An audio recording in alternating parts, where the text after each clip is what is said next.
The Horrible Gamers podcast may contain content not suitable for all ages. Listener discretion is advised. Welcome, ladies and gentlemen, to Horrible Gamers podcast, show number 383, being recorded on January the 31st, 2022. I am one of your hosts, Jesus, also known as JesusWalksAlot. Today, I'm joined by my friend from the West Coast to Best Coast, Gunny Chief. Henley Merrill is back. Welcome back, Henley. Welcome. Hey, what's up, guys? It's good to be here on a sunny California day. It's a nice, sunny California day. What's the temperature out there? I don't know. Probably high 60s. It's been no rain for 24 days, so it's been a little light jacket weather, and yeah. Nice. A lot of indoor gaming, too. Very nice. Okay. And from Little Ohio, he's back with the Ronas. Steve Willier, the Mayo, is back. Welcome, Steve. Welcome. But not a Bengals fan. Am I back? Are you? Oh, I mean, wasn't I here last week? You were here last week. Yeah. You were on the show? Was he? I don't know, guys. Was I? Welcome back. Welcome back to another show. Welcome. Yeah. Hey, Mayo. Welcome to the show. Welcome. Thank you. And from the Great White North, fucking with Santa Claus and all the reindeer, Convoys. Ryan Gibson is back. Gibb8777, something like that. Welcome. What's going on, everyone? Another episode of Horrible Gamers. Let's do it. How's Canada doing? It's cold, man. It's cold as fuck right now. What's the temperature? Well, that's why I was giving Gunny the middle fingers when he's telling me it's 68 degrees here. Light jacket, you know. Wearing a light jacket. I'm wearing like fucking a sweater, a t-shirt, and then a big fucking jacket over top, and then another jacket on that. Ryan, can you see my windows open? It's actually open right now. Can you see that? Shut the fuck up. Look, it's partially open. You want to see out my window? You want to see what's out my window right now? It's filled with ice. You know, all I can say is I also have snow outside of my window, Gunny and Jesus. That white stuff. And I'm sitting here in a t-shirt. I don't know why Ryan's over there all bundled up inside his house. I think he's podcasting from his patio. Well, he's on the back partially because I live in a basement and it's cold in the basement. It's probably even colder living in a dungeon. What? Yeah. That Canadians were acclimated to the snow. I thought that was their environment. You have basements there, don't you, Mayo? You got basements in Ohio, right? Yes, we do. Yeah, these motherfuckers over there, they don't know what a basement is. Those don't exist on the West Coast. We don't have basements over here. We're civilized peoples. No, our ground takes too much. Bonus extra floor housing. I mean, man cave, gaming floor. You can do all sorts of stuff with the basement. To me, it sounds like a fucking kidnapper's paradise. There should be chains involved and... what the hell? That's where kidnappers keep people. I don't want no basement in my house. What the hell? No, we get earthquakes out here. I don't want to be under there gaming or doing things I shouldn't be, and the house falls in, uploads on top of me. No. Yeah, fuck all that. I'm pretty sure that's the reason that you do not have basements, because exactly that. And Mayo, congratulations to your Bengals. Oh yeah, they are headed to the Super Bowl. Yeah. Big news around here. Everybody's all excited. Everybody's excited. I mean, it's kind of funny because all year people were talking how Cleveland was going to make it, and this was Cleveland's year, and all the Bengal fans were all like giving them a hard time, and they've been quiet all year. Then quietly Cincinnati makes it, and now they're in the Super Bowl, and all the Cleveland fans are watching still. Did Ohio State win yesterday too? What's that? Did Ohio State win yesterday too? Ohio State win the basketball team? I'm not sure. I'm trying to think if it was a double win for Ohio, but that was big news for the Bengals. Just for like everywhere, it's big news for them. I'm actually kind of rooting for them, no lie, because they're like the underdog right now, right? Yeah. So it didn't happen. It happens next weekend. No, 2 weeks from now. The Jigama thing, or the thing that you're not allowed to say. Yeah. No, they do the halftime show. I watch all the. Oh, dude, the halftime show this year is going to be dope. You see, they got Snoop Dogg. They got Eminem. Who else do they have? They have Dr. Dre coming in and somebody else. That's going to be sick. What is this, 1990? What's fucking happening? Yeah, no, like they got like the 90s. They got like the 90s West Coast rappers to come in. I think it's because the Super Bowl is in LA, you know. It's like a West Coast Super Bowl or whatever. So they're trying to cater to the West Coast. It was in Santa Clara last year. Was it last year it was in Santa Clara or 2 years ago? And then now it's in LA, so yeah, it's in LA. And then what's pretty cool, I think, is that the Rams get to play in their own stadium for the Super Bowl. That's pretty cool. But the Buccaneers... That doesn't sound very cool. But the Buccaneers got to do it a few years ago, and they won, too. So, I mean, it's like whatever, right. You know. It's almost like it was rigged. It needs to be like up in Canada or something like that, where it's freezing cold, snowing, or at least Lambeau Field. They should make every Super Bowl Calgary Lambeau Field. or some shit. Fucking everybody out there dressed up all like... in fuck layers. All that, dude. No way. No way. I bet tickets wouldn't be so expensive then. They've had games like that though. Fuck, no, they would be more expensive. There's been games in Buffalo, Super Bowls in Buffalo, right? Yeah, and it's been snowing. Didn't it get like 10 below up there? Jesus. No. Anyways, you can follow us on Twitter at _HorribleGamers. Leave us a review on iTunes. Follow us on Facebook. Join us on Facebook in our group, Horrible Gamers Podcast Community. And you can also join us on Discord. Discord link is in the show notes. And a big shout out to our Patreon machines over at patreon.com/horriblegamers to support the show with the monies. Like our friends Leahy, the legendary Big D, Jason Sams, Robert Noble, Sean Patrick, Chad, Henley M, Pork Chop Poo, Nipron, the best HGP host ever, John Jerome, Evan, Big Girls D Tanaka. Oh, Evan. Hey. Jonathan, Titan Big D Hall. And the first HGP Patreon, Bill, still even the biggest D, Garner the second. Thank you all for being Patreon machines. And it's video game time. Oh, quick thank you to Phantom Egg for the intro and outro music to the podcast. And it's video game talk time now, guys. We are transitioning into video game talk. This is the transition. Is that what we're going to do? It is now time for video games. Please converse about the video games you've been playing. Oh, okay. So Overrated.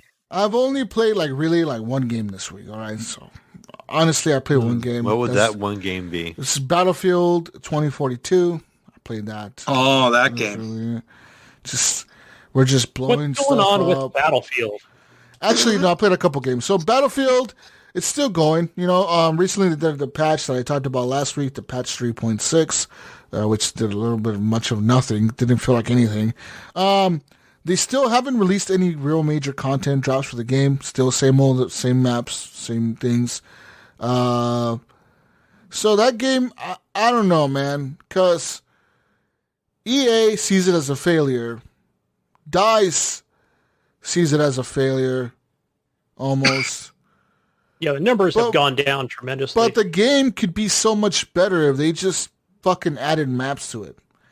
If they just said, you know what, fuck it. The maps in Portal mode, we're going to put those maps into the regular game, and you can play on those maps Conquest or whatever without having to go through the Portal bullshit mode or whatever, server browser and Portal or whatever. Because quite honestly, I never go on Portal, ever. The other day I played a match on there which was called, what the fuck was it called? It was called musical chairs or something like that.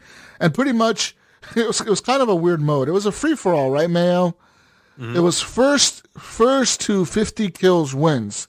But it would, so you could run around the map freely, and then for seven, or I think every 10 seconds or every 15 seconds, for 7 seconds, you would freeze. You wouldn't freeze, but your character would stop running. Your character would stop running, so you could spin around and you can look around, and then your gun would switch when the timer reached 0 from 7 seconds to 0. Your gun would switch to a random weapon. It could be a rifle, it could be a sniper rifle, it could be a bazooka, it could be a pistol, it could be anything, right? Anything in Battlefield that Battlefield has. It could be any gun. And then for once they reach 0, for 3 seconds after the timer reached 0, for 3 seconds you could shoot your weapon once. So, not once, you could actually shoot your weapon for the whole 3 seconds. So like you could unload a magazine for 3 seconds. But once the 3 seconds was up, now you had 15 seconds to run around again, and then you would freeze again in a spot, and then the counter would start all over again. So whoever got to 50 kills first doing that would win. Now, it was kind of a funny... Very disruptive. It was. And then you're like, okay. It was kind of cool. And then you're like, trying to figure it out. But it was kind of cool for a minute for me, because I was able to get on top of a building. And I was on top of the building, and I was sniping down at people. Like, every time we would, like, for some reason, I got really lucky for, like, 10 kills straight. I fucking got, like, 10 kills in a row, because every time the gun would swap, it would be, like, a rifle or a sniper rifle or a bazooka. And every fucking time, someone just happened to be, like, in front of me, and they didn't see me because I was above them on the rooftop. Finally, somebody killed me up there. They must have went back for revenge or something. But, yeah, that mode was kind of weird. It was fun, but I would never play it again. Like honestly, like I was like, okay, this took way too long to play, because the match took forever, right? Because it's like, think about it, you're first to 50 kills, and then like the shit resets every 15 seconds. So like the match was like 20 minutes long, maybe longer. It was a long match. And you're killing people with like bazookas and rocket launchers and pistols. And the funniest moments were in a situation when you run across like 5 people, and we're all like in this fucking area, and we're all trying to hide from each other, just so when the gun resets, you don't get fucking sniped or shot by the other guy, right? So you're trying to hide behind like a wall, or behind a window, or behind a door, or just like in the staircase. You're trying to hide somewhere, right? You're trying to get in a cover before the timer freezes you. And that was kind of funny, you know, some of those situations were kind of hilarious. But that's the only time, like, I really don't fuck with Portal mode, man. I don't like it really that much. I enjoy Battlefield 3 for what it is. I like the remix of those maps. I like the remix of Battlefield Bad Company maps. But I wish those maps were just in the regular fucking game, and let us play as Battlefield 2042 soldiers in those maps, and we'll be fine. Which you can technically do in the Portal mode. But it's like a whole hassle, server browsing, because 90% of the servers are people farming XP or doing stupid other fucking modes that are just fucking dumb, that I don't want to fucking play your stupid fucking 10 versus 10 real Marines tactics. Fucking like, dude, who the fuck? You know what I mean? Like, who the fuck's gonna join your server, dude? Fucking 5 versus 5 real tactics fucking shit. Like, who the hell wants to do this? Must have a mic. Yeah, must have a mic. Little strict. But well, we get it. We got mics. It's cool. Yeah, like whatever. You know, like just random fucking rules and shit people put into fucking shit. You know, like fuck you. I don't want to play your mode. But that's Battlefield. Anyways, Battlefield is Battlefield. Still doing this thing. Question, Jesus. Still playing. Question about it, because I was listening to a podcast today. They were talking about it. I haven't seen anything in the news about it, but I know I brought it up last week, and they were talking about some sort of free-to-play Portal mode thing for people that didn't purchase the game. I don't know if that's going to bring our player count up or what, or if that would just add too many cheaters or something. Like, maybe it's a good thing, maybe it's not. Otherwise, hey, go pay $35 for the game, or use your 10-hour trial. If it goes free to play for the Portal mode, I guess it's cool for the Portal mode people, but I mean, no one's going to play it. Because it's just 4 maps or 6 maps. And trust me, as cool as the remakes are for these maps, you will get tired of playing the same 2 Battlefield 3 maps. Because they're not the greatest Battlefield 3 maps. It's not like you're playing Operation Metro the whole time. You're not. You're playing. But maybe that's the hook maps to get people in, to purchase the game. I don't see it. It's not going to work. Because people are not going to like it. People are not going to like... If that's all you have to offer, and they see that's the offering, they're going to be like, this sucks. Why would I pay anything for this? This fucking 6 maps and 4 modes that you give me? Fuck you. People are not going to do it. So I think that the people that are in are Battlefield fans like myself that are just grinding it out, waiting for them to fix the game, because they will eventually, right? It's Battlefield. I just, we'll see what happens. I don't think this game is a failure like in terms of Hardline, where Hardline was a failure in my opinion. Hardline flopped as a Battlefield game. It was just, that game is literally dead today. Like you could try to, I don't know if any of you guys have that game. You probably could get it. I think I do. Get it on EA Access. You can get it on there. Get it on there through your Game Pass. Try to get on there and try to find a match. You won't. You will not find a fucking match on Battlefield Hard. I remember firing up Battlefield 3, I think it was, a couple of years ago, and it was like one guy on there. He's like, hey, he sent me the messages. I'm still playing this game. I'm like, holy shit. I don't know why I fired it up. But Battlefield 4 though still has players to this day. Battlefield 4 still has players to this day, and that game is damn near 10 years old now. So I think I just might have seen in the news that they said that Battlefield 4 has a larger player count than the new one. Yeah, it's crazy, that could be a thing because players could be going back to it in protest of the new one. They wanted Battlefield 2042 to be like Battlefield 4, which was kind of the promise EA made, but then they kind of didn't. Wasn't there didn't they only have 3,000 concurrent players on Steam or something like that? Yeah, Battlefield. Yeah.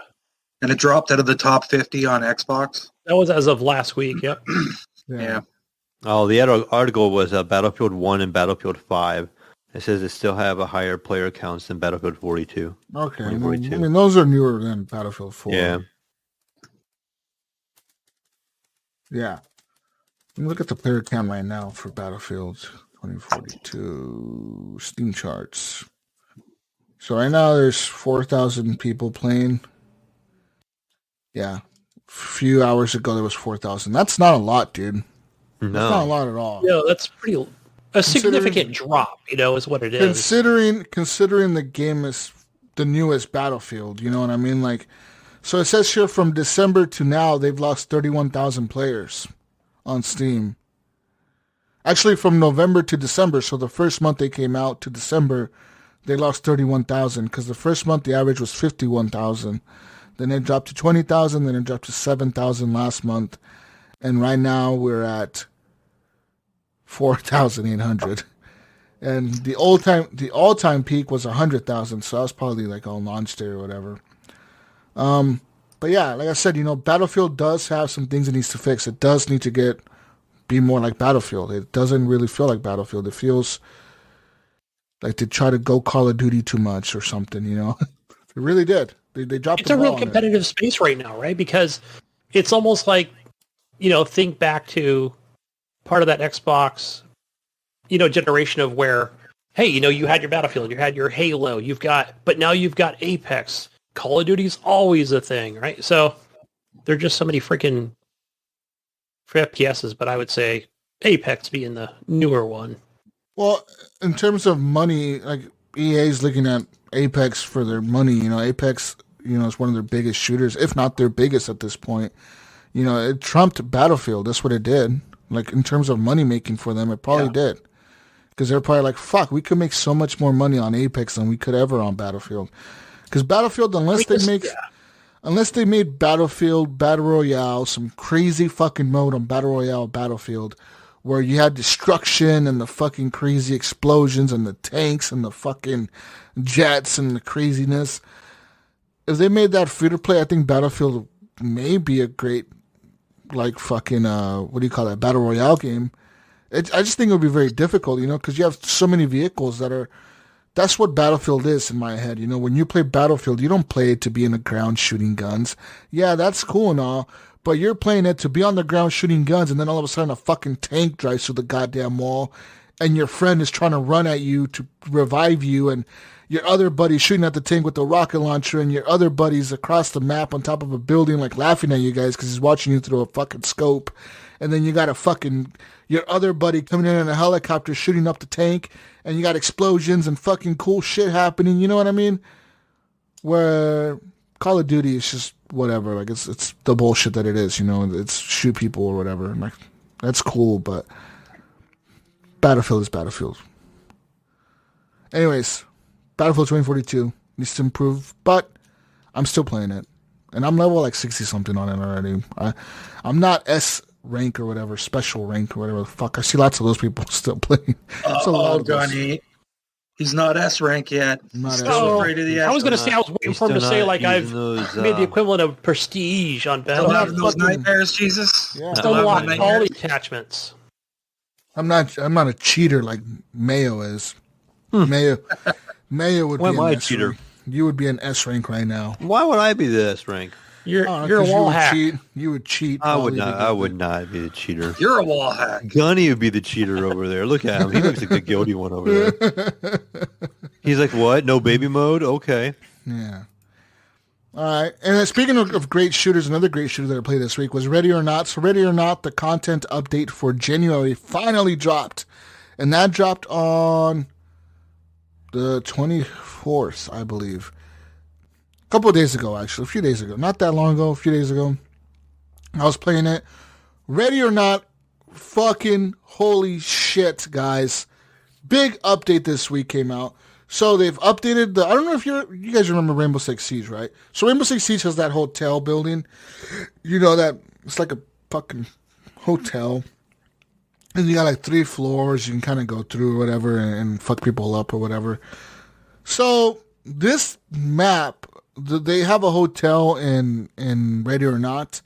Now before they had the hotel in the past. In the past it was just like you would spawn on a floor already. So you were like on one floor and usually it was just you go into the hall, and there's like a big it's like a floor of a hotel. You got hotel rooms and you got like construction area or whatever, like a work in progress construction, like they're like remodeling the hotel or something. You got that area.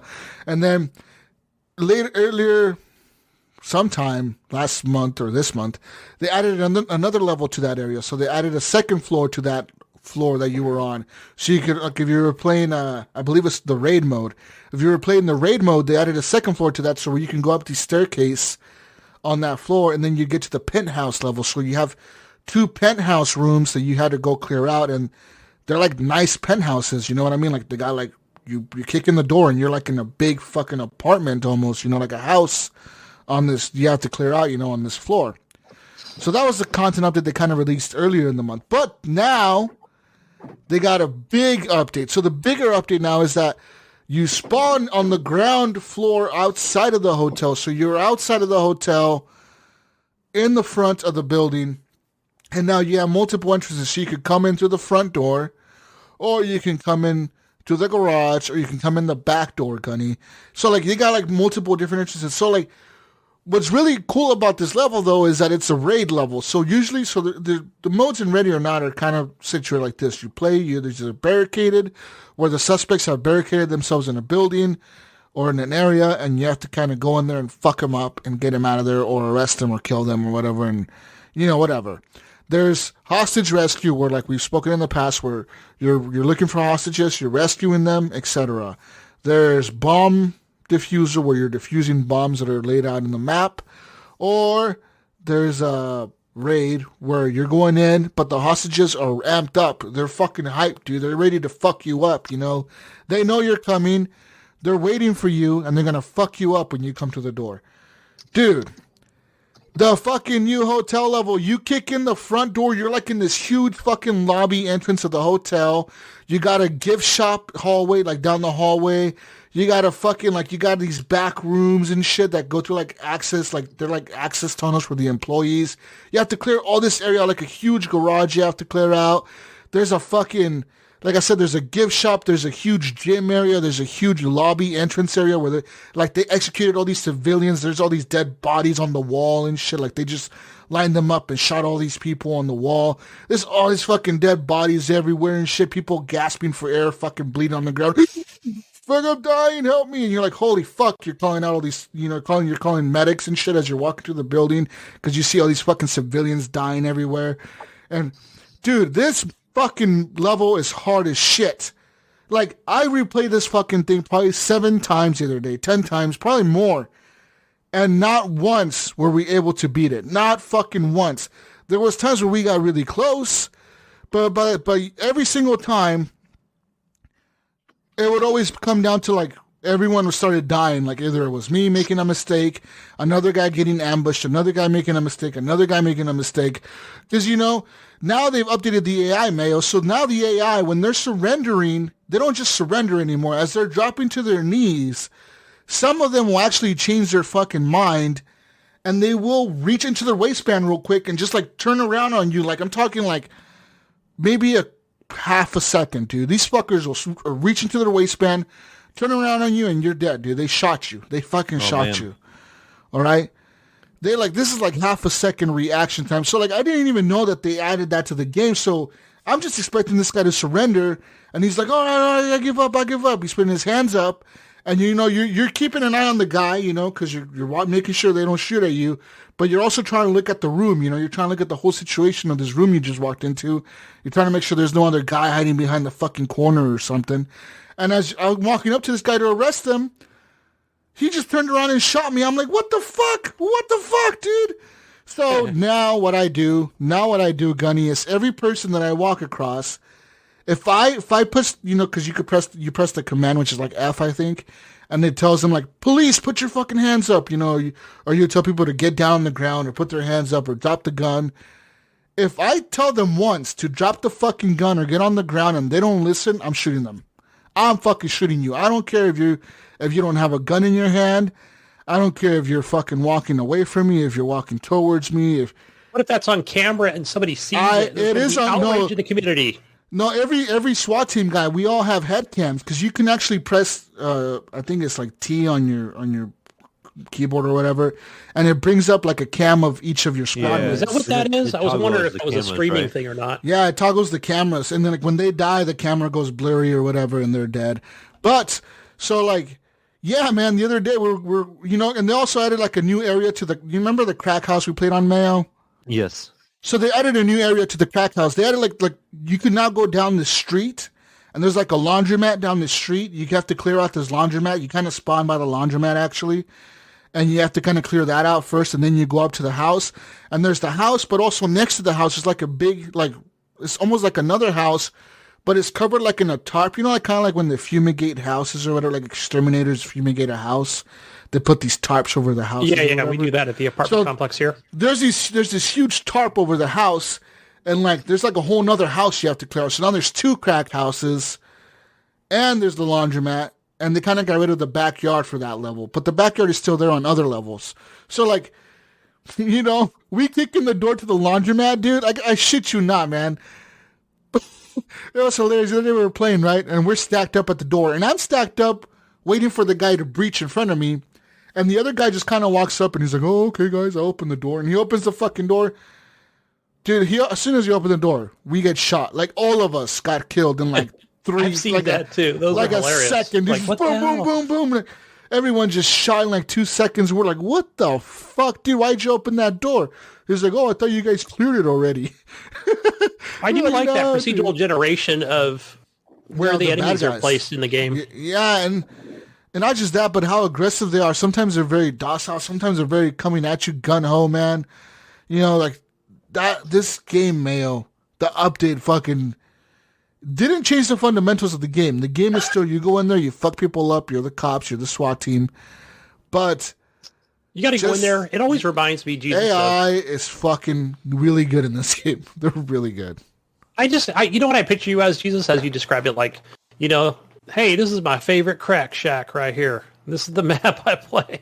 Is it Sylvester Stallone? No, whatever his character is in one of these movies where he plays a cop. He's always got the toothpick in his mouth, and you know he's not fucking around. He means business. You know, going in there, just wasting fools. Dude, like this game is fucking dope, man. And like they've also added new weapons in the game. They've added like a new rifle. I think they added a new submachine gun as well, maybe a new shotgun as well. They've also added new attachments to the guns. They added some new scopes you can have now. Like they're more like actual scopes. You can shoot people from a distance. Yeah, like I said, the AI really got an improvement on it. They also changed the voice of the talk. You know, the guy who's talking to you, the command or whatever, the guy who's talking to you on the walkie-talkie all the time and shit. They changed his voice.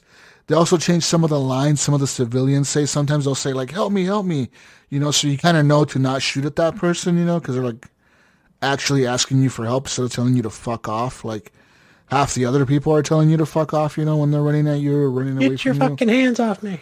Yeah, like you, those. Fuck you, pig! And like, dude, I'm telling you to put your hands up. You don't put your fucking hands up in like 2 seconds, dude. I'm shooting you. I'm not taking a risk following you around this fucking building as you stumble around all fucking high out of your mind because you don't know what the fuck I am. All right, dude. I straight up shot civilians left and right yesterday. I even told the guys, I'm like, sorry, dudes. I'm shooting these people because they're not putting their fucking hands up and they're not stopping. Like, they're like legitimately just walking away from you, dude. They're just like stumbling and walking away like, oh, they're fucking high. And they're fucking I like, may have fuck asked you. before, Jesus, but is there a baby mode? Like, is there an easy, medium, hard? No. Or no? No, it's just one mode, No, man. it's just hard. Yeah, it's just hard. It's just, you're going to get fucked half the time you go in there, dude. Like, I really enjoy the game, though. I really am having fun with it. I really hope that Void Interactive really goes through with this game and publishes it and finishes it. I see this game having a conflict coming to consoles. I see it having a conflict coming to consoles, man. It's too hardcore. It's too hardcore. Yeah. All the Kotakus and the fucking bullshit ass fucking IGNs and the fucking all these SJW ass fucking journalists are gonna say that the game is too realistic of today's police society or whatever, where the police are just trigger happy and they kill everyone. That's gonna be fucking. I can see that being a Kotaku article. Yes, that's gonna be an argument for the game. Watch. Well, why wouldn't it be an argument already? The game's out. Because it's not, PC it's a little culture. more open as far as It doesn't matter. It doesn't matter. No, it does matter. I know. Yeah. Oh no, man. PC, like there's all kinds of crap on Steam. Like Gunny is saying, PC community. It doesn't matter, man. It does matter. If they were going to put that on console, if they're going to latch onto it, they already would have done it. They will watch. I can almost guarantee if this game comes to 1.0 and they announce some sort of fucking Xbox or PlayStation release. It's not out. Yeah.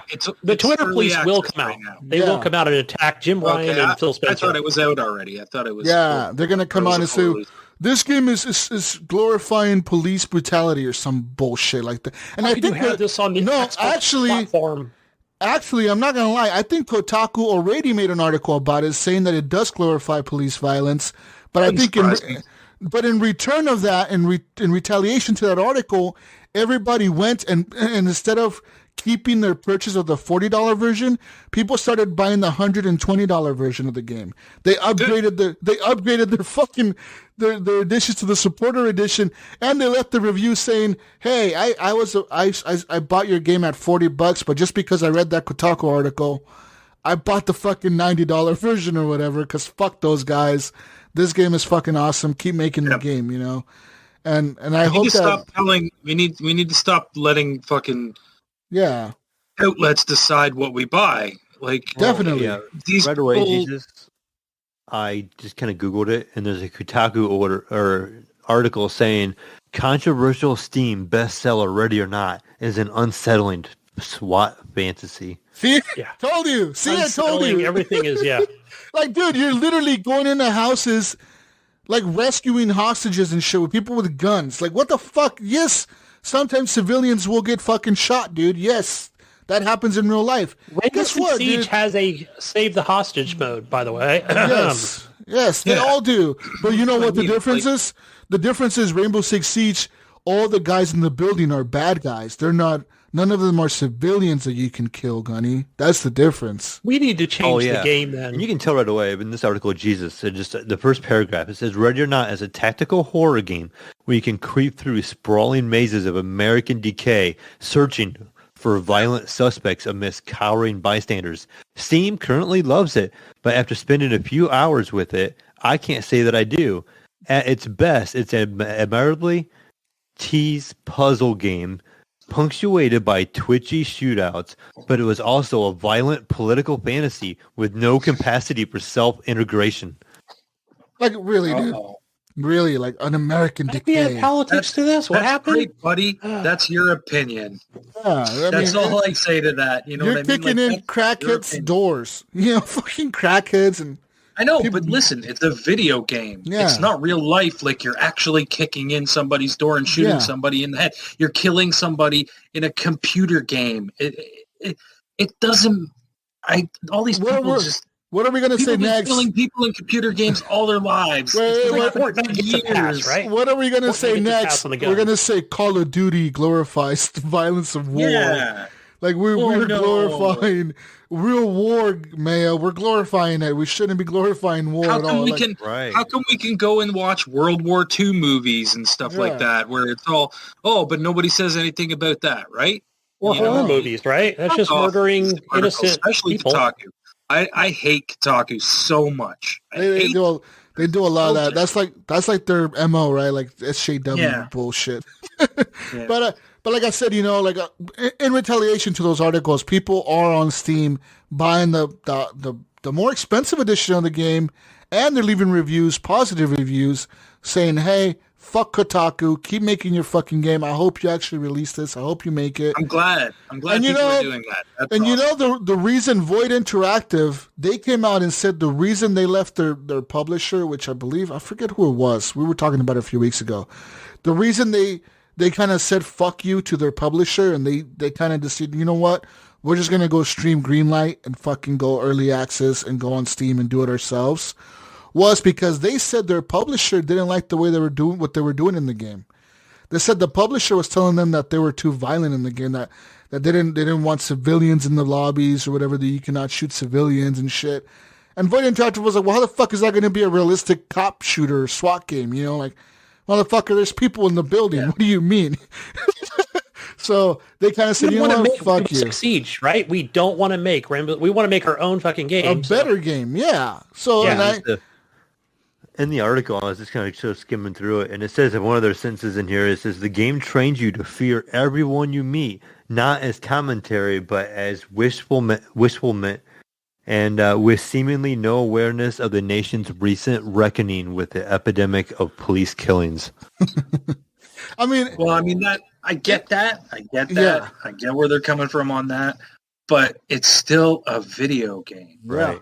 And you got to stop blaming the game and think about maybe the life who these people that do these jobs, heinous things, are living. You know what I mean? It's like society created these people that do these things.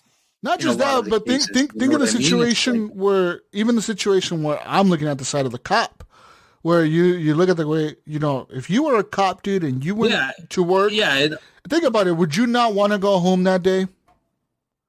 Yeah. If you got called to somebody holding somebody hostage or something, and you show up and you see somebody with a gun, what's your reaction? Your reaction is going to be like, "Fuck, I gotta take this dude out. Like, I can't fucking just."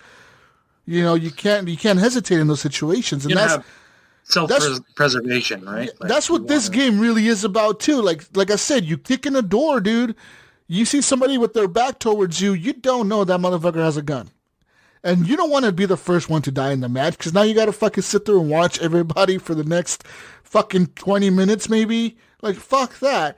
You want to stay alive, Gunny, so you're gonna shoot that dude. All right. But the argument is like saying, I know. I carried a gun for 10 years. You're not allowed to sell Flight Simulator because it teaches people how to play, how to fly planes. Right. You know what I mean? Crash them. It's so realistic. And then they can plan attacks on America. Yeah. You know what I mean? Same argument.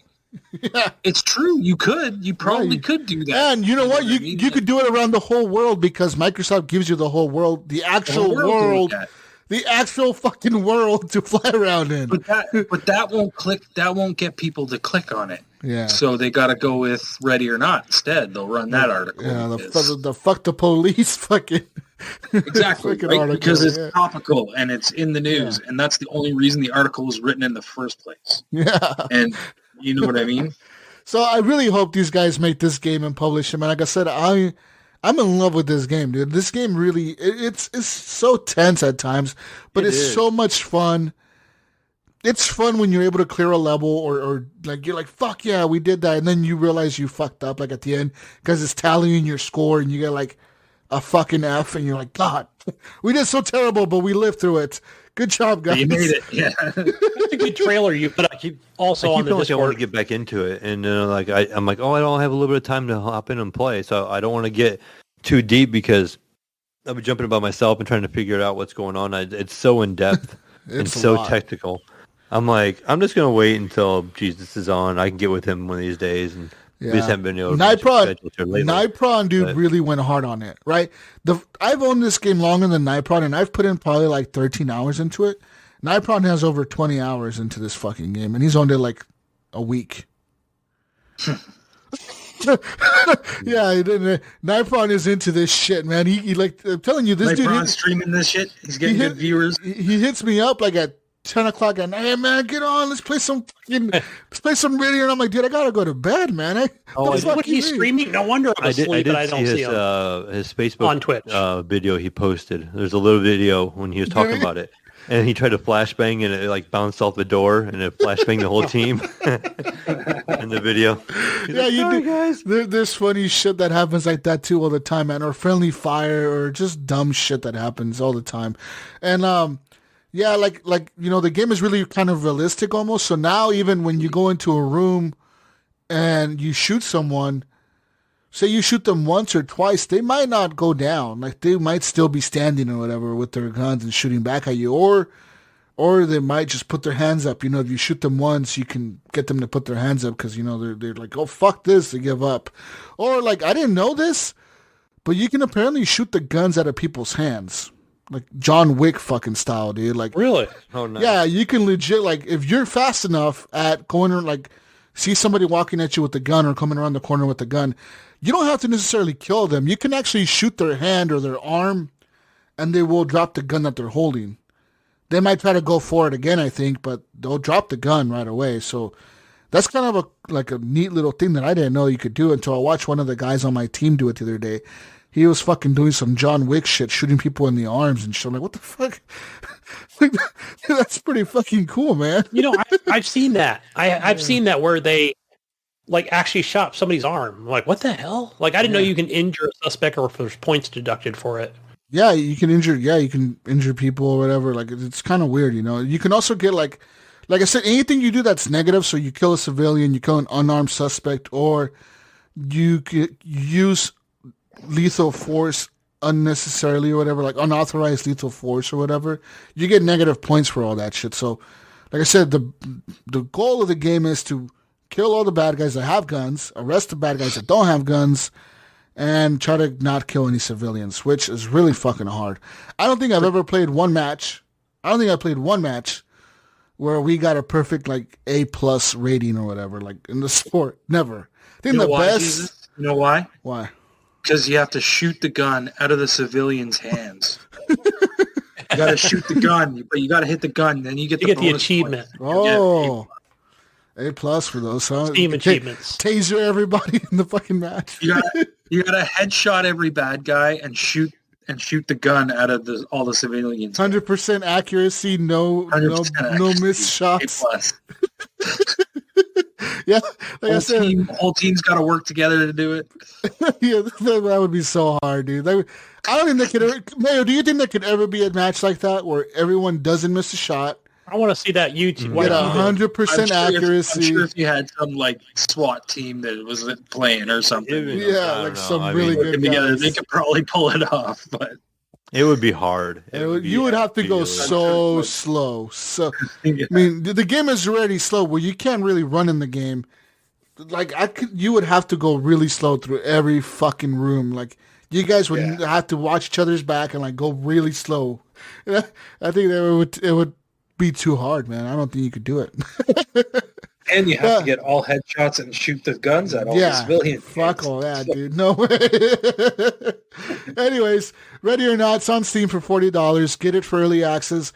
And I believe the supporter edition, which right now gets you a special skin for your character. Like he wears like a green armor instead of like the black SWAT team armor. And you get access to like the special gun or whatever. Like it doesn't have any special attributes, but it's like a skin for your gun or whatever.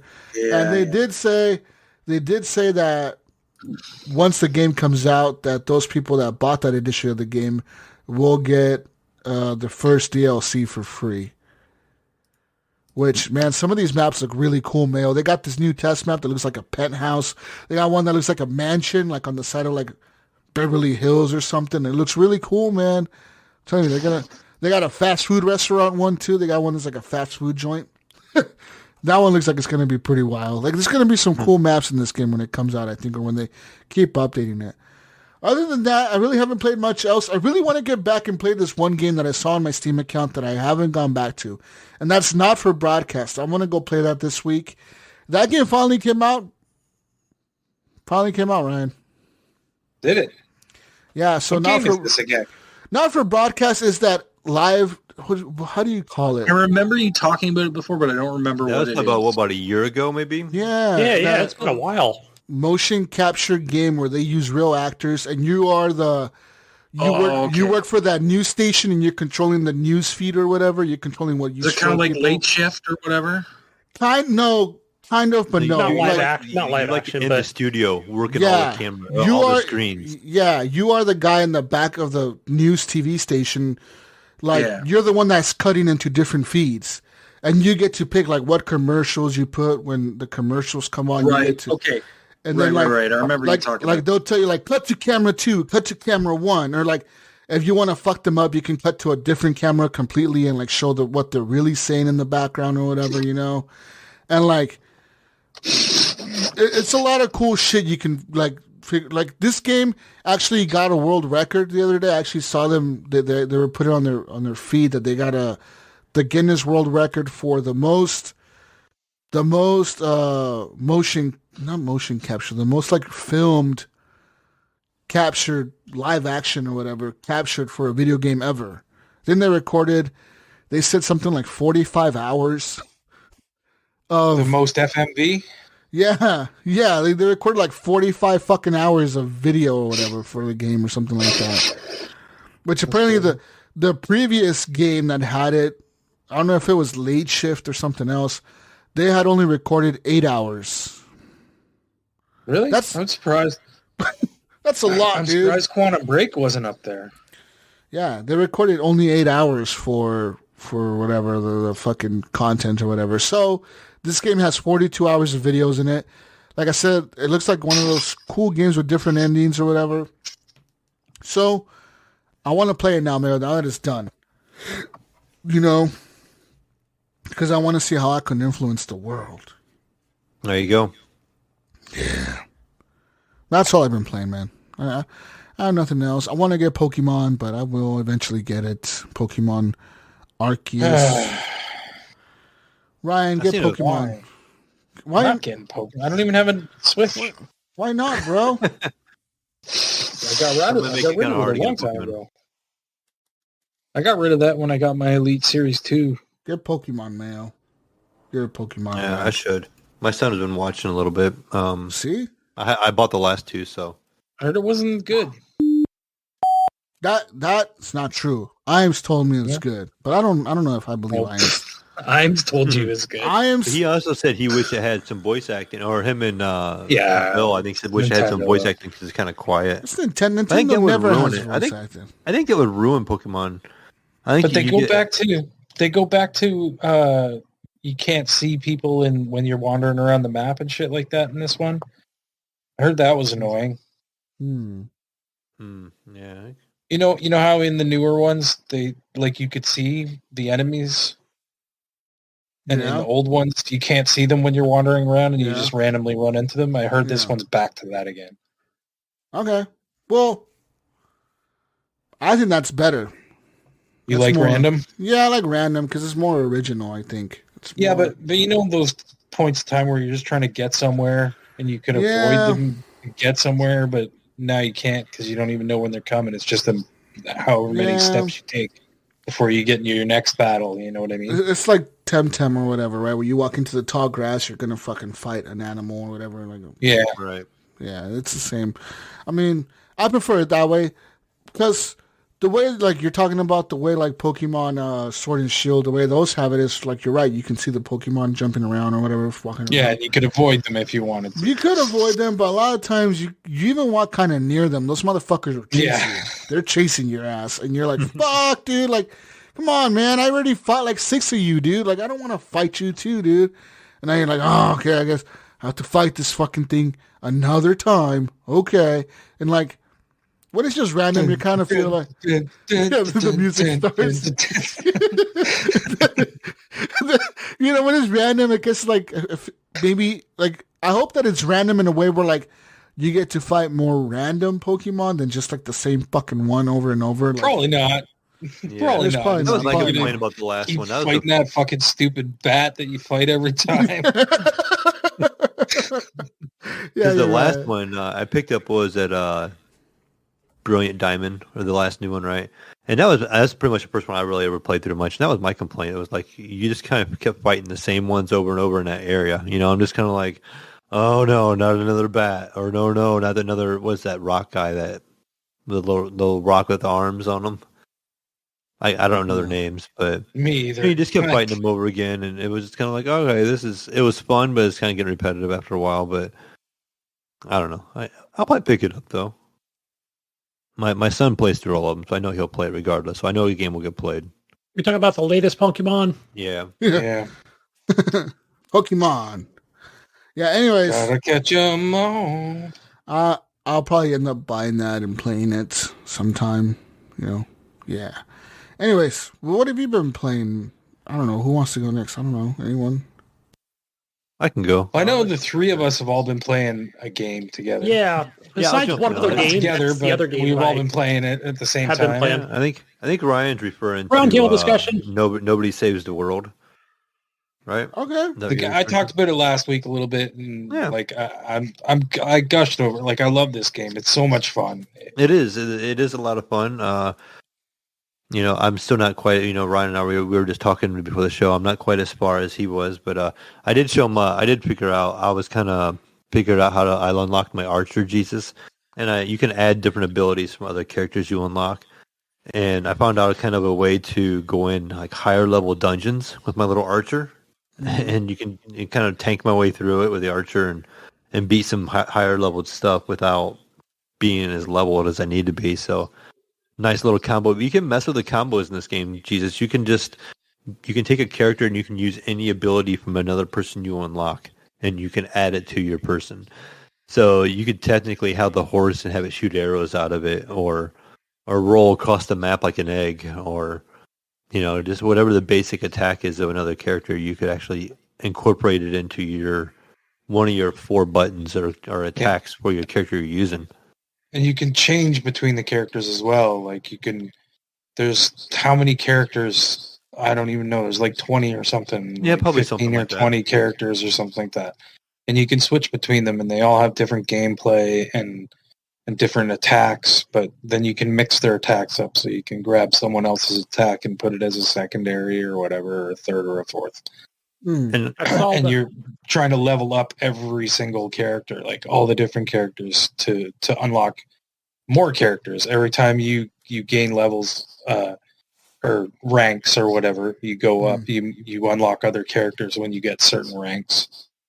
I've just unlocked, the Archer and so far. Archer and the Knight. it's And kind the of Mouse, like, of course. so, Jesus, it's kind of like a top-down Zelda, but it's a dungeon crawler. I would consider it, with a little bit of meets maybe like a Diablo. Metroidvania feel to it. Like once you get a character's ability, say once you get the mermaid, you can suddenly cross water. Okay, so now maybe you can cross water where you couldn't before. Now you can go to this little island. Then it has a dungeon in that, like a cave you can go down into, and it's got a whole another level. So when you have this mermaid unlocked finally, you can unlock new areas. And so, okay, I can go over here now, and you can look at your map and be like, okay, what can I use with this? What can I use with that? And so it has some replayability there. And I just feel like it's going to be a long game. I think I have like 12 hours in the game, and I'm only level 16. I mean, I was doing like the level 18, 19, whatever dungeons, but I'm only that level, and I maybe unlocked half of the characters. So I bet this is probably a good 40-hour game if I had to guess. I'm not. What do you think, Ryan? And there's a lot of exploring to do too, right? Like you can wander around that map into areas I was talking about last week. Like you can wander into areas that are way over your level, and I've done that many times. I go it goes to load, and you walk in, it's like level 30. I'm like, oh shit, turn around. Yeah, no, get out of here. Yeah, I did that a couple of times and didn't realize it in the beginning, and I was like, why am I getting stomped? And then I was like, oh wow, these guys are like level 20, and I'm like level 12. I'm like, okay, get out of here, go find a different dungeon. there's some little side puzzles. So instead of being just a dungeon crawler, Jesus, you also have, say, I don't know if you did this or not, Ryan, but there's the Thieves Guild. And so there's this shopkeeper who's giving away daggers to, if you come in, you bring him something.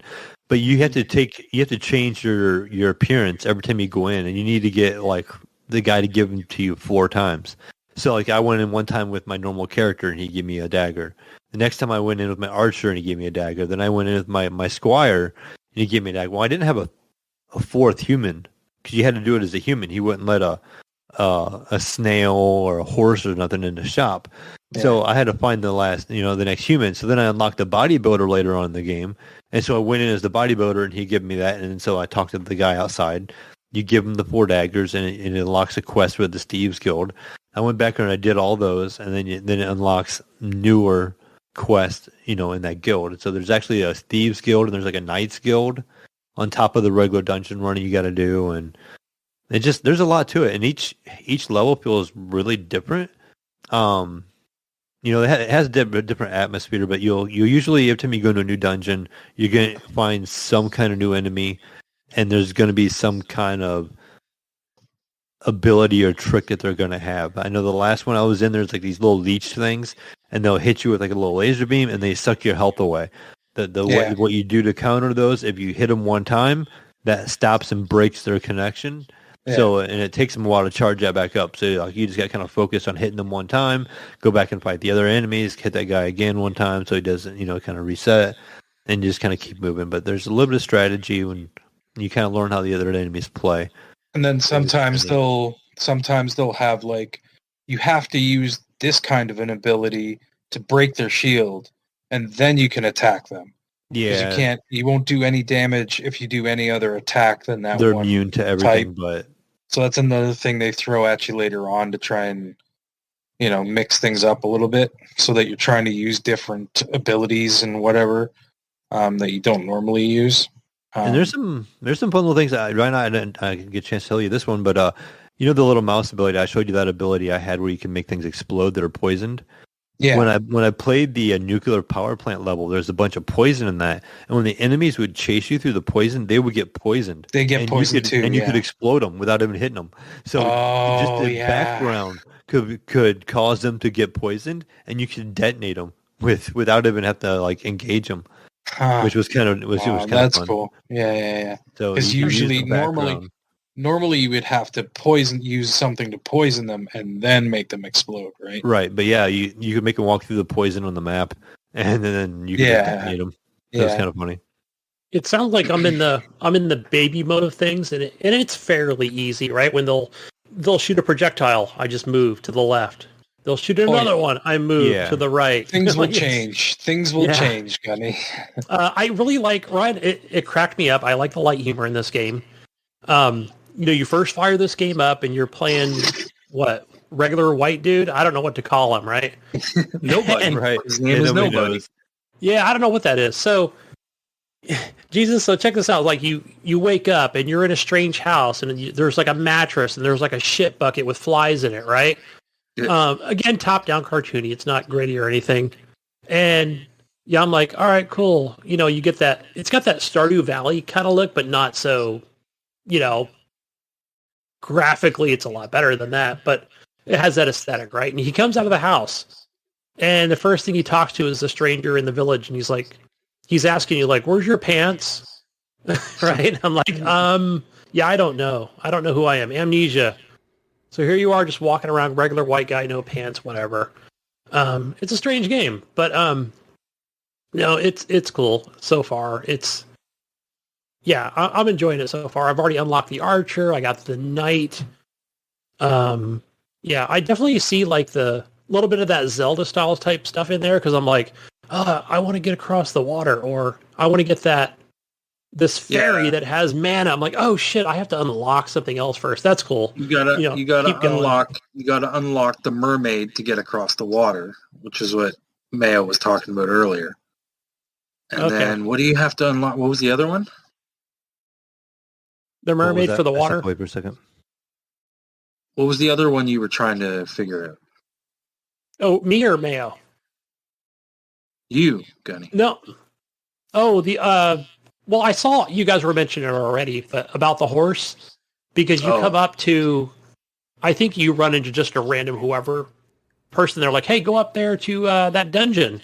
And there's, what is it called? It's called something like horse dungeon or whatever the hell it's called. And he's like, there's a horse and there's a dungeon. It's just like stuff like that, right? Did you beat that dungeon? No, I remember I told you I died in there right before we started recording or got on. I was like, I was right there. But I did put up a cool clip on Xbox Live. I put it on Twitter, so check that out, Ryan. It was a pretty badass clip. It was like right when I was like, okay, the combat's really good. Gunny, it's funny you say that. I just erased Twitter from my phone again because I never use it. So. Oh no, I love Twitters. Facebook, no, but I like Twitter. Yeah, everybody's different. I'm a Facebooker. But it's the faces. This game is fun. I do recommend it. Play it. It's on Game Pass. I'm really enjoying it. Is it on Game Pass PC? I'm not sure. Yes, it is. Yeah, it's on Game Pass PC and regular. And it does have the cross-play where I can take over my PC. Cross-save. It's got the cross-save, cloud. yeah. So when you go to your PC, you just continue on from where you were. It fires before I left. Because I will play in my living room occasionally. I've been playing on my Xbox and enjoying it on the OLED, and then I'll come in here and play it on the monitor with my new controller over here. But I mean, even though it's like a cartoony, simplistic game, it's still pretty good looking. Like it's a good looking top down game. It really is. Very colorful, and it's kind of unique. I mean, and creative, you know what I mean? And it's goofy and funny and kind of hits all the notes. The wizard doesn't like you. It's like Randy the Rad. Randy the Rad, yeah. It's funny. Like, you're supposed to be in, like, there's a castle and you've got the wizard guy, and then you come into the town. They're just like, yeah, Randy the Rat is an awesome. Like, they're not talking about you. They're talking about somebody else, and you're just like, yeah, okay, whatever. I don't know who this Randy the Rat is, So you steal his rod. They're just informing you about how cool Randy the Rod is. Yeah, the humor is funny. That's been a lot of my time. The only other thing I've been playing really still is my Apex. Still doing the ranked. The season's getting ready to end. And, with Apex, it's still typical Apex. I'm still doing the typical arenas, 3 versus 3. Just playing the ranked mode in that, just kind of grinding my way through it. So I guess the big news is they're talking now, and I've only looked a little bit into it, is the new 9 versus 9. I guess it's going to be like a conquest mode, Jesus? Like a you're going to have like 3 or 4 capture points. And you're going to have unlimited spawns, and you're basically going to be trying to capture like 3 points. And the team that has, the most captures or capture all 3 of them is going to win. What do you think about that, Mayo? It's domination. Domination is what it basically is, yeah. So that sounds interesting to kind of mix it up a little bit, It sounds kind of almost stealing some of the Battlefield people, maybe a little bit. Nah. No, you don't think so? The people that like that mode, like the conquest? Battlefield players don't play this shit, dude. You don't think? It's too fast for them. It's too fast. It sounds like you can use a tank. So you're gonna have your abilities, right? You're gonna have. Right. Are you gonna be pushing objectives like in a row, like one team defending, one team pushing, or is it everyone just going after random objectives? It's probably gonna be up to you. You're probably gonna be able to you probably have a team, kind of like you do in Battlefield. You're gonna have a squad, you think? It might put you with randoms, and you're probably gonna have a way to communicate. And maybe if it's 9 versus 9, it might even break you up into teams of 3. Maybe each group has 3 teams of 3, and you can maybe work as a team, and try to go. Let's go push this area over here, or something like that. Because if it's 3 objectives, that makes sense. That would be my guess, but I don't know. I didn't read into it any. I know it's going to start here in early February. The season ends in, I think, 7 days now, and they usually take about a week off after that, or 2 weeks off, and then the new season will kick in with that. So I would say by the end of February. Says here it comes out February 8th. I guess when the Yeah. that could be. Maybe they're just going to pretty much launch it right away. I did think the last season when they introduced the new mode, they had like a test time before they did a ranked mode or anything like that. Then the new season came out after that. So they may just introduce that mode and then the new season come out a couple weeks later. Give you some time to get used to it. But I'm looking forward to it. I still think the game's a lot of fun. I'm enjoying the characters with abilities. The only thing I don't like in that game is the skins. I don't think the skins are that great. I think they could get way more creative with some of the character skins that they have. And the only cool things in that game, I think, are the heirlooms. That's those unique knives and stuff you get to see the people carrying, like the big, the streamers have them all the time, and you're like, oh, look at that cool knife that he's kind of twirling around and stuff like that. My buddy Snickersnee, he did get an heirloom last night, so you get it after I think 1,000 Apex packs are opened. Like how you earn them after like every other level or whatever it is, and you have to open like 1,000 Apex packs. And I don't know how many hours he has in the game. He just finally got his last night. He was all excited. But, it's a fun game. And the cool thing is about those is, at least on those, you can pick what heirloom you have. So you just unlock the shards to craft one, and you can pick whatever one's available. So you don't just get a random one for a character you might not use. You can actually pick which one you're going to use. Which is kind of a nice I'm looking at the news here for this game, and it says that it comes out next week, and it says here it'll see 9 players face off against another 9 players. So it's 18 players per match, 2 9-player teams, and you're going to capture points, and you earn points, and then you can respawn on the spawn point that you capture or whatever. And there's going to be bonuses that drop in sometimes. And some of those points are going to be like drops or whatever that you can pick up if you control the point. I don't know. It doesn't sound very cool. But it's going to be available only for 3 weeks, Mayo. So play it while you can. More of a beta? Is that what it is? It's a limited time. Well, they're saying they're testing it to see the player feedback. Smart move. And then they'll bring Something it I will back. give them, Jesus, is they've gotten kind of creative with their modes. You think back, when they did that Halloween event, where they did, the people that would die would be infected and they're hunting down. And then they tried with the Christmas train and stuff. So they've gotten unique in trying different things there and to see if any of that stuff sticks, which is kind of neat. Yeah.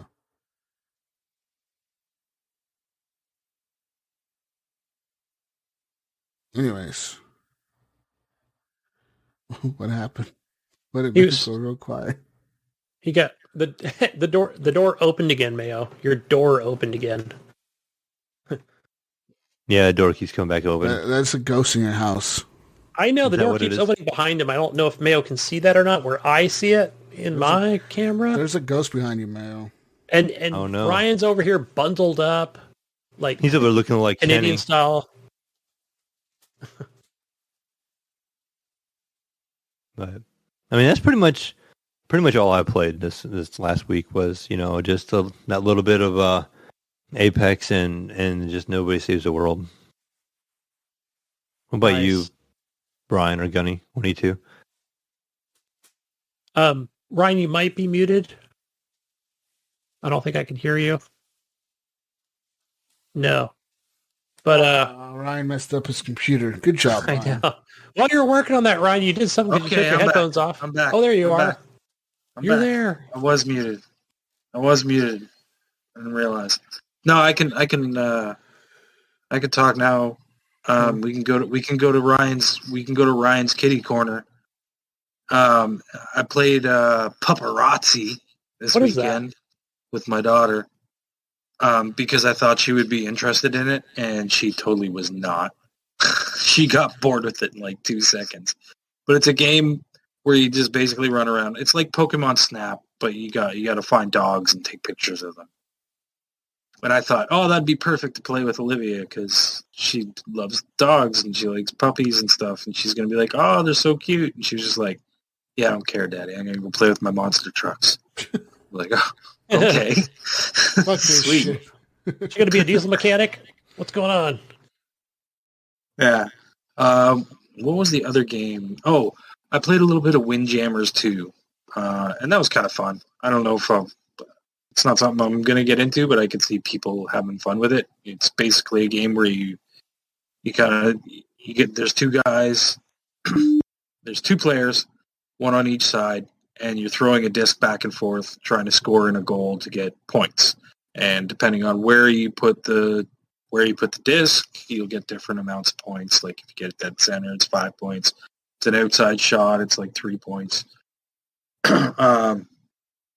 But yeah, it's kind of like a fast-paced, fun sports kind of game. It's kind of like Pong, but really fast-paced. And you have like special like abilities where you like smash the disc and it'll go flying and knock guys off and stuff like that. I could see it. I could see you having fun with it if you were with if you had a bunch of friends sitting around one night and you're just kicking the crap out of each other. I think it'd be fun. On what system did you play this? Xbox. Yeah. Is it on Game Pass or is it just on Game Pass? Purchased? It's a game. It's on Game Pass. Yeah, it just came out on Game Pass. Windjammers 2. It was an old game. Like it came out. Was that on GameCube? I can't remember what console. Sounds familiar. Out. Or was it Dreamcast? I can't remember. Anyways, it originally came out on an older console, like back in the day, and they just made the new one. Giant Bomb talked about it all the time. I remember them talking about Windjammers. Vinny Carabella. No, I think it was more Jeff. Oh yeah, yeah. Well, Jeff and Vinny probably talking about it. Yeah. I used to listen to those guys all the time. Sometimes I do. Man, I've been listening to their new Game of the Year, this year's Game of the Year, and I'm just like, what happened to Giant Bomb? I'm like... Oh, I think they kind of... I don't know what happened. A couple of them left, didn't they? Well, yeah. When they split, everything changed. And, everything really changed. I still like Nextlander. Nextlander's great. It's Vinny and Brad and Alex. Okay, I haven't listened to it yet. And I always liked Bacalar too, but I don't know.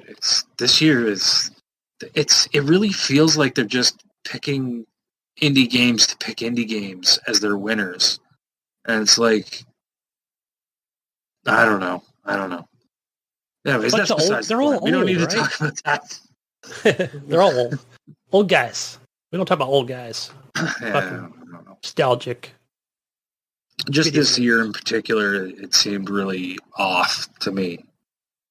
Whereas most years, that was like my favorite Game of the Year show because it was so long and I liked they put up a ton of them. They had, and the fights that they had with each other about the games that they liked and stuff like that. But this year just seems like doesn't seem the same to me. I don't know. What did I play anything else? No, I didn't even play any Resident Evil this week. So yeah, I guess that's it for me. Gunny, what did you play? Resident Evil Village. Shit, I need to get back to that game. Yeah, me too. A little more Marvel. Guardians of the Galaxy. I'm at the planet where is it Lady Deathbringer? Is that her name? Mm-hmm. Mayo. Yeah. Lady Deathbringer. Yeah. So just fighting some square jelly things. Going to meet Lady Deathbringer. Yeah. Oh, those little ball things you can kick. Yeah. Yeah, those are funny. Right, little spiky. That and the little spiky things that come at you. Cool combat. I think that's what really, the thing that really makes me come back to this game. No, that's the last thing. That's the last thing that makes me come back to that game is the combat. The thing that makes me come back to that game is the comedy of the bullshit they say between each other. Yeah. I mean, it's not bad, right? I don't feel like the combat is bad. It definitely reminds me of like last gen, but no, the combat's not great. It sucks. It's not great. Yeah, well, it seems like I am constantly going left and shooting ability. say it sucks, Jesus. I just say it's not super creative. You know what I mean? It's not. No. It's just your typical. One thing that I thought, the thing that I thought the coolest combat that I've experienced was when you fight the two big guys that when they're together, they become invincible, and then when they're apart, they fucking lose their armor or whatever. That was the coolest thing that I've seen. So far from me. You see, it's my baby mode activated here. So it's more like you're probably LB on the Xbox. You're probably playing on fucking super baby mode, aren't you? I actually don't. I thought I was playing on normal, but he's probably playing on the can I please play daddy mode. You remember that from Wolfenstein? Where can I play daddy, and the guy's wearing like a fucking baby bonnet? No, Jesus, because if you remember Wolfenstein 2 or whatever the game was, no, it wasn't Wolfenstein 2. It was the New Colossus. Remember? That's where I fucking rage quit on it. You gave me such a hard time about that one too. I never went back to it. I think it was New Colossus. I was like, I'm done with this game. It's too hard. That fucking mech thing was just murdering me. But I don't know. It's combat's. It's okay. I like it though. But besides that, and we talked about Nobody Saves the World, and just more me and Ghost Nico playing Satisfactory. Just playing the crap out of it. Hours and hours of it, just consulting each other on where to put our trains, what resources to get. Just adult Minecraft. I don't know, 350 hours plus in that game. I tried not to turn the computer on today. I didn't play it once. I'm getting good at it. So I ended up playing other games on Xbox. There's that, and that's all I play, guys. Well, it's a short list. It's a short list. Oh, we're done? Yeah. Wow. It's news time. Let's go. Let's go to the news, ladies and gentlemen. Big news this week. Biggest news of the day, of the week. Microsoft bought what? Oh, no, it's not Microsoft this time. It's a competitor. Sony PlayStation has now announced they have acquired Bungie. Well, they're going to acquire Bungie. That's right. Sony is buying the Halo creator and Destiny developer Bungie in a deal valued at $3.6 billion. Yeah. Well, that's Xbox's old bitch. What's going on? She went over to Sony. Sorry. Who knows? Maybe she'll quit and go over to Nintendo afterwards. Anyways, Bungie, who at one point was under Microsoft, and then they kind of went independent, and then they went to Activision, and then they were owned by Activision. Then they went independent. Now they're going to be owned by Sony. Now, Sony is calling this an independent subsidiary, so that means that supposedly this means that Bungie will retain creative control and freedom of all their games and the ability to publish or not publish, but put their games on any platform they choose to. That means Xbox, PlayStation, Nintendo, or PC. It doesn't matter to Sony, they said. So I personally think this is what's going to happen in the future. I think that Destiny itself as an IP and as a franchise and as whatever it is, moving forward will always be multi-platform. Hands down, it'll stay multi-platform. Yes. I think that's the move. What I don't see them doing, what I think that they might be thinking about doing is because they're working on another IP, they said. But the thing is, the other IP has kind of been a secret IP. Like, no one really knows what it is. They don't know if it's a shooter, if it's an RPG, if it's another MMO type game, if it's another fucking Halo style game. They don't know what the fuck it is. No one knows what it is. They're working on something. Now, I'm thinking that one might be an exclusive to Sony. Yeah, I can see that. Now, the reason I say that is because even though Microsoft acquired Bethesda and all these other studios, they did publish some of their games, and they will continue to publish some of their games on other platforms, but some of their games are becoming exclusive. So I think Sony, just kind of to fucking, say a big little bit of a fuck you to Microsoft, they might just be like, you know what? Okay, guys, fuck you. We'll give you Destiny, but we're keeping this other IP for us. Like, as a console exclusive. No, I think it'll be a console. As PC players, we don't really fucking care because we're probably going to get to play it on PC. But as console gamers, if you only play on one platform, you really are limiting yourself to what you're playing. And that's the truth.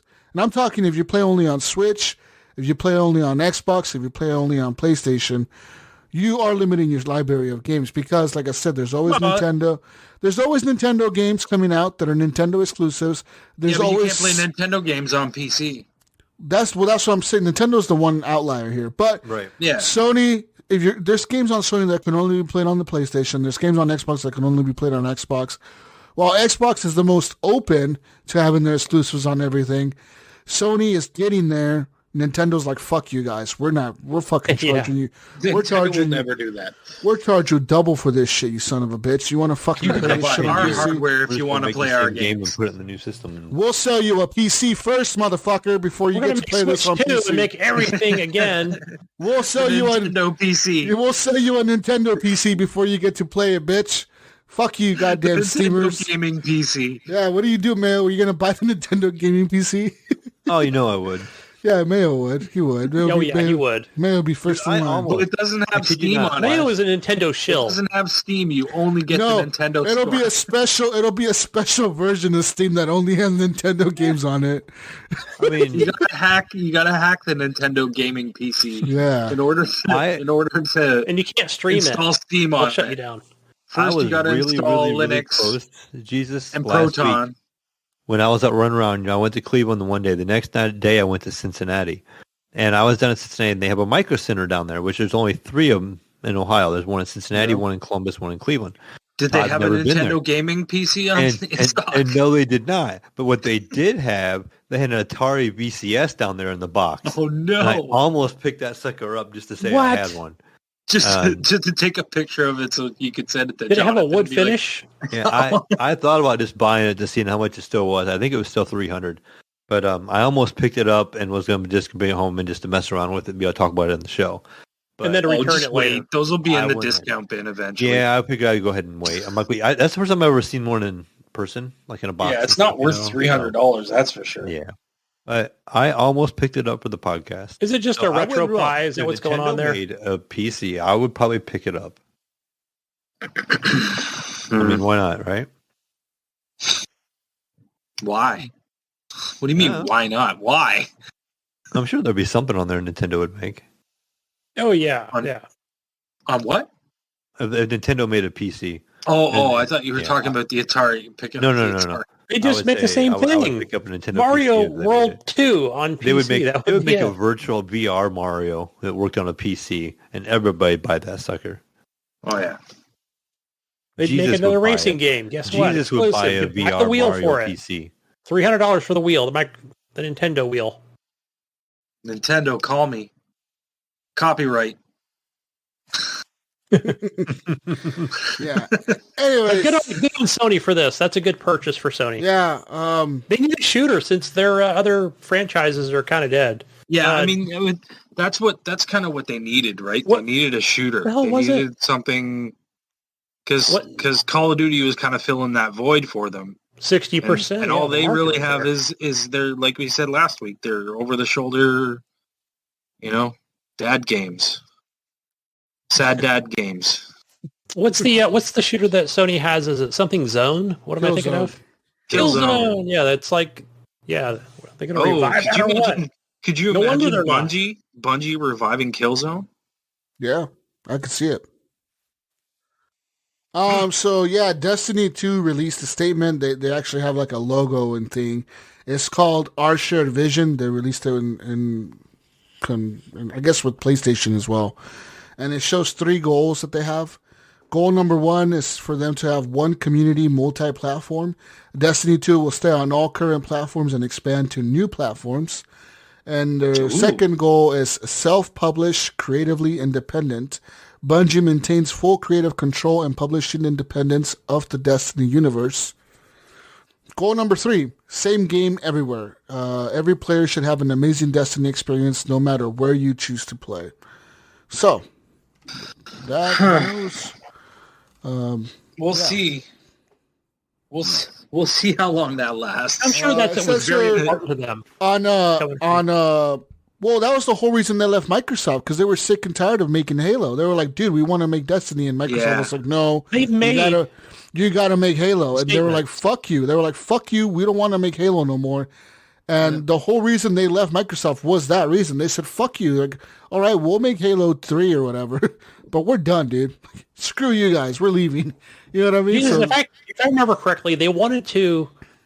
You said they made Halo 3. Was it... 2007. They didn't...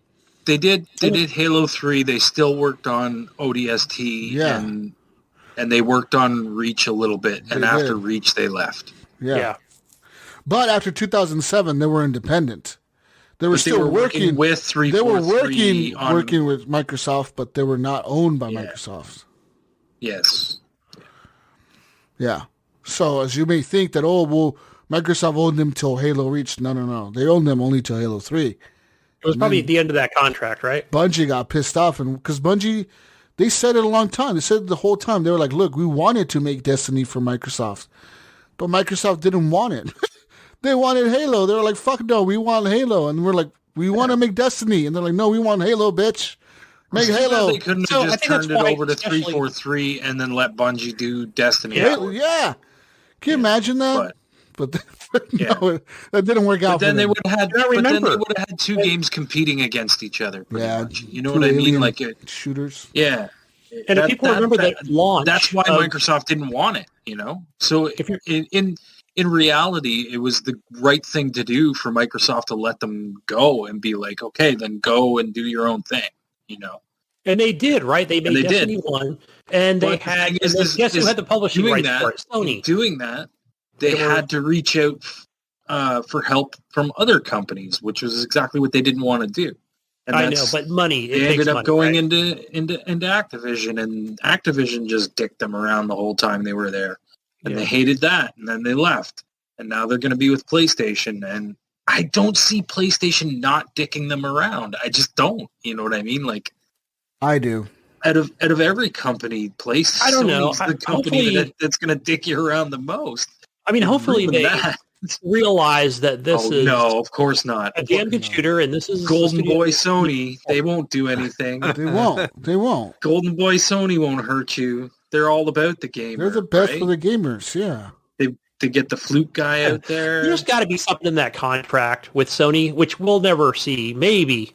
Who knows what the fucking director of Bungie might say. You know, that... who knows? We'll find out in a couple of years. See how it's going. Check in. Progress report. Good luck, Bungie. Yeah, I wish them luck. I hope they get what they say they're supposed to get. That's all I'm saying. All right. Yeah, I think, like I said, that next game that they're working on might go Sony exclusive. But like they said, this statement only talks about Destiny. They are only mentioning, and I think the reason they're saying they're only mentioning Destiny in this, saying like, oh, Destiny will remain multi-platform. I think the reason they're doing that is because they know that the next game they're making, Sony locked the rights to it. They're like, fuck, okay. Now wait though. If they make Destiny 3, do you think that goes exclusive? No, that's a tough one, right? Because this one does only mention Destiny 2. But in the third goal of this statement, it does say every player should have an amazing Destiny experience, no matter where you choose to play. So that means their Destiny experience. Cleverly worded. But it's not. It's just a Destiny experience. That's cleverly worded. Destiny just experience. Like Phil's tweet was cleverly worded. Yes. You know what I mean? Like, it is not our intent. It's not our intent. I fully believe that Destiny will stay multi-platform. Like I said, I think this other IP they're working on, though, will not. I think that's going to be the announcement out of this deal. No, I agree. Yeah. I can agree with you on that for sure. Yeah. As far as any frequently asked questions that they have, like some people were asking, as a Destiny 2 player, does Bungie becoming a part of PlayStation have any immediate impact on how I play and experience Destiny 2? And they said no. Our commitment to Destiny 2 as a multi-platform game with full cross-play remains unchanged. We want you to play The Witch Queen on February 22nd, 2022 on the platform of your choice. It says here, what else here? Will any unannounced or any announced seasons, events, packs, or expansions be changed or impacted by Bungie becoming a part of PlayStation? And they said no. Bungie retains full creative independence for our games and our community. Our plans for the Light and Dark Saga are unchanged all the way through the final shape in 2024. And and they asked if there would be any platform exclusives. And they said no. The Witch Queen will not contain any platform exclusives. Every player should have an amazing Destiny experience no matter where you choose to play. And so, yeah. So, wait, hold on. There's another question here that says, Bungie has future games in development. Will they now become PlayStation exclusives? This is the answer Bungie gave. They said, no. We want the worlds we are creating to extend to anywhere people play games. We will continue to be self-published, creatively independent, and we will continue to drive one unified Bungie community. There you go, Ryan. So it sounds like this contract with Sony is, maybe, like I said, it might be a short one. It might be a couple-year deal. Because it does say they've partnered, and yeah, they did buy them for $3.6 billion, but it sounds like there's a clause in that contract. So I don't know. I'm just saying because of the way he worded that, So unless that was just the deal, and Sony's like, yeah, man, we don't want to restrict you from putting your shit out there multi-platform. Yeah. But let's move on here to some more news. I got some more news for you, motherfucker, you. Son of a bitch, you.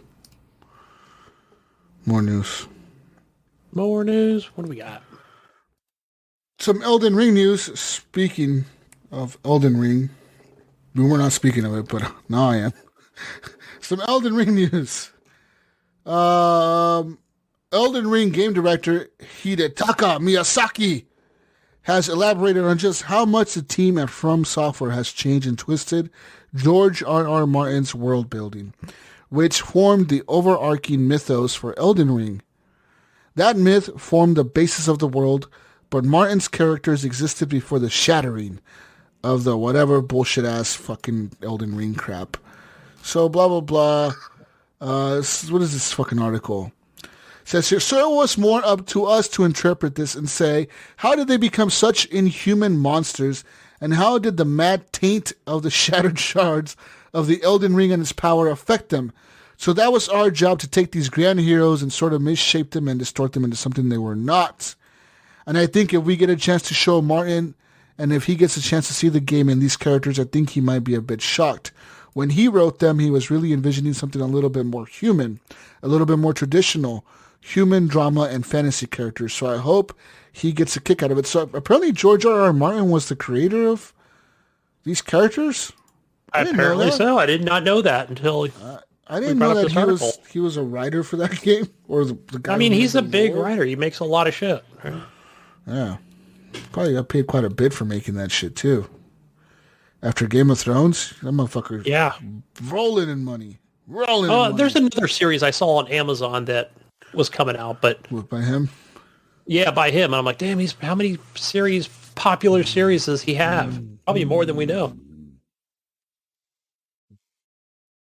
Pokimane has been a long mainstay on Twitch. That's the chick, Pokimane.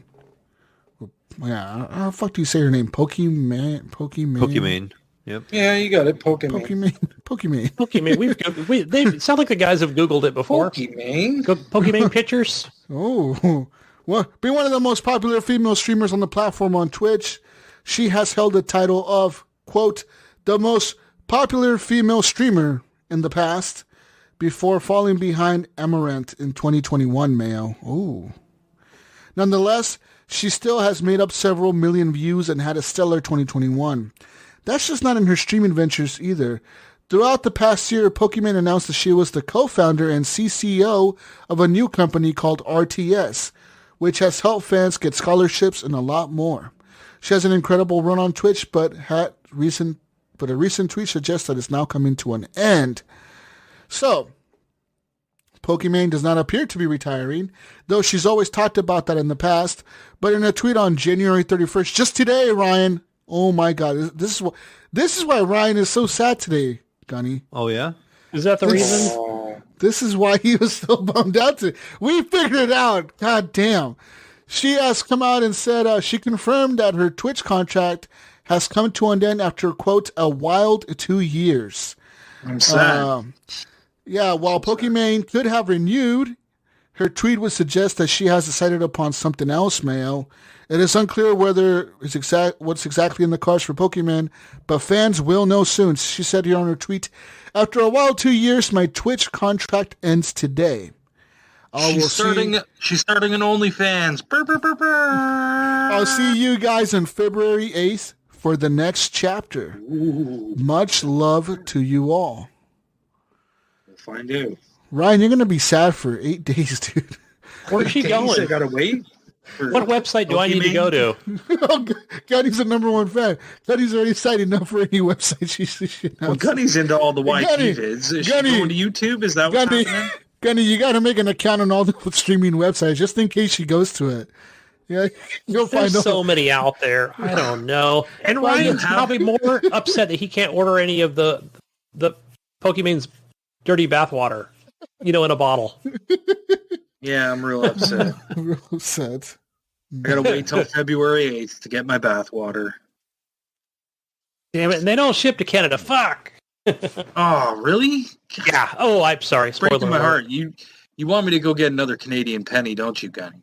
No more pennies. No pennies, That's no it. milk. I'm doing it. I'm getting a penny. No milk for me in New Jersey. No wheat pennies. No Canadian pennies. There you go. There it is. There's that penny. There's no milk, man. No chocolate milk either. No milk for you. Look at the queen's on the back. God. She's the queen. Look at her. Look at her. I see her, and there's no milk. And my teacher was like, this is America. You ain't getting no milk. You're bringing in foreign currency. I was like, no milk for you. Inside joke for you folks. She's the Southern milk Nazi. She was, too. She was like, this is America. No soup for you. No milk. No, I don't know. Where's Pokimane going? Where's she going? Who does the streaming nowadays? Facebook? Does YouTube even do? I think they just do like live shit. They even got rid of their gaming streaming platform. Facebook gaming. No. I bet you she's going to Facebook gaming. Yeah, YouTube still got gaming. They're the ones that are paying besides Twitch. Yeah, I bet you she's going to Facebook gaming. She's going to Spotify. That's what I'm thinking too. I'm kidding. Spotify gaming announcement. Spotify Listen to gaming. her play. Ooh. Wouldn't it be funny though if that was, February 8th? That was an announcement. Spotify gaming. Yeah, would be. Spotify bought Twitch. No. Spotify's relaunching anything. Mixer. Amazon's going to buy Spotify. In other news, and Joe Rogan, Bloodborne is finally on PC. That's right. Who cares? Says here, fans of 2015's From Software roguelike. They have made a PlayStation PSX demake. You can download this for free, Mayo. Oh, where do you get download this for free? Says your developer Lilith. You get 3 viruses on PS4. You can download this. 10 malware softwares. Jesus has been having problems with his PC. He's getting good at doing resets. Why don't we let him try it out? Yeah, you do it. He's got a fresh install over there. So anyway, I don't want to play that. No one wants to play that. Anyways, another news. More news here. Oh, I'm not even going to click on that. Oh, what is here? I already have it on PlayStation. I am not going to click on that Get Here button. Get some virus.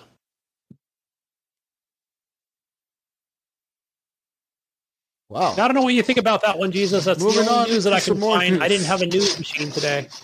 some Ubisoft news. A Singaporean employment watchdog has closed an investigation against Ubisoft Singapore that was opened following allegations of a toxic studio culture and says it will not be taking action against the company. So the Tripartite Alliance for Fair and Progressive Employment, that's what they're called, practices, the TAFEP, opened an investigation last summer after Kotaku published an extensive article detailing alleged issues at the company based on interviews with more than 20 current and former employees. These claims included racial pay disparity, sexual harassment, and an HR department that allegedly took little action in response to any reports. It says here, the TAFEP shared two key findings in a press release. The first was that, quote, Ubisoft Singapore has a structured process to remunerate its employees fairly, which does not disadvantage Singaporeans based on nationality or race. According to the TAFEP, Ubisoft hired an independent HR firm to review its salary structure, and the studio shared what the firm found with the TAFEP. The watchdog said it did its own checks to verify the results and said, quote, the findings show that employees' salaries were performance-based and there were reasonable justifications where there was disparity, such as differences in experience or seniority. It says here, the TAFEP's second key finding was that Ubisoft Singapore handled the workplace harassment reports that it received appropriately. A structured system to manage workplace harassment was in place, and that Ubisoft has investigated every report it received, according to the TAFEP press release. So, there's that. So, apparently, Kotaku was probably full of shit. Wow. What a surprise! No, printing articles for clicks, making shit up. Yep. So, yeah, this Singaporean government will not take action against little Ubisoft. Yeah, I wonder how that, maybe because, maybe when a company comes under, a spotlight and then it doesn't matter where you're at in the world, you can be in Asia. Still, they hired a third-party company. I wonder how much they paid that third-party company to come in and do an audit. Probably in the thousands. Huh. Crazy.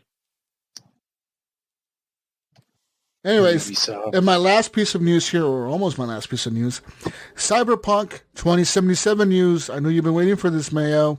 Well, definitely. That's right. Cyberpunk 27 has now been given a native PS5 version in the PlayStation database, implying that CD Projekt Red will now be releasing it very shortly. In Q1 2022, Cyberpunk 2077 is expected to receive a next-gen upgrade for PS5 and Xbox Series X owners.